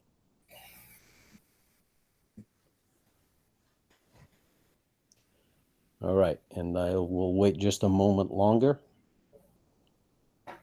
And while we're waiting, I want to thank everybody for your participation in all that we did. I know that we didn't always have a 100% consensus, which is normal. But once this is done, we move on with our business. Okay, I appreciate everybody's input and what you have shared, and the ideas and all of that. So I believe that we have worked very well together, and we will now move on and we see where this will take us. So again, thank you to all the administrators and teachers that were involved in putting this together, the central office staff, and to all of the board members for the many hours that you have put in. I'm going to ask that you get paid time and a half if you're in favor of that. It's an easy math problem. Time and a half times 0 is still 0. But you've put in a lot, so we do appreciate that very much. Amen. Not if I do the math. It's like $100,000. Can we get paid in Dr. Brumman's cookies? Now that would be good. Okay, so I don't see anybody from the public that is choosing to participate. So at this time, we'll entertain a motion to adjourn. Motion to adjourn. Second. Motion's made and seconded. Meeting is adjourned. Have a good night. Thanks, everybody. Good night, everybody. Thank you. Appreciate it. Okay, let me turn this off.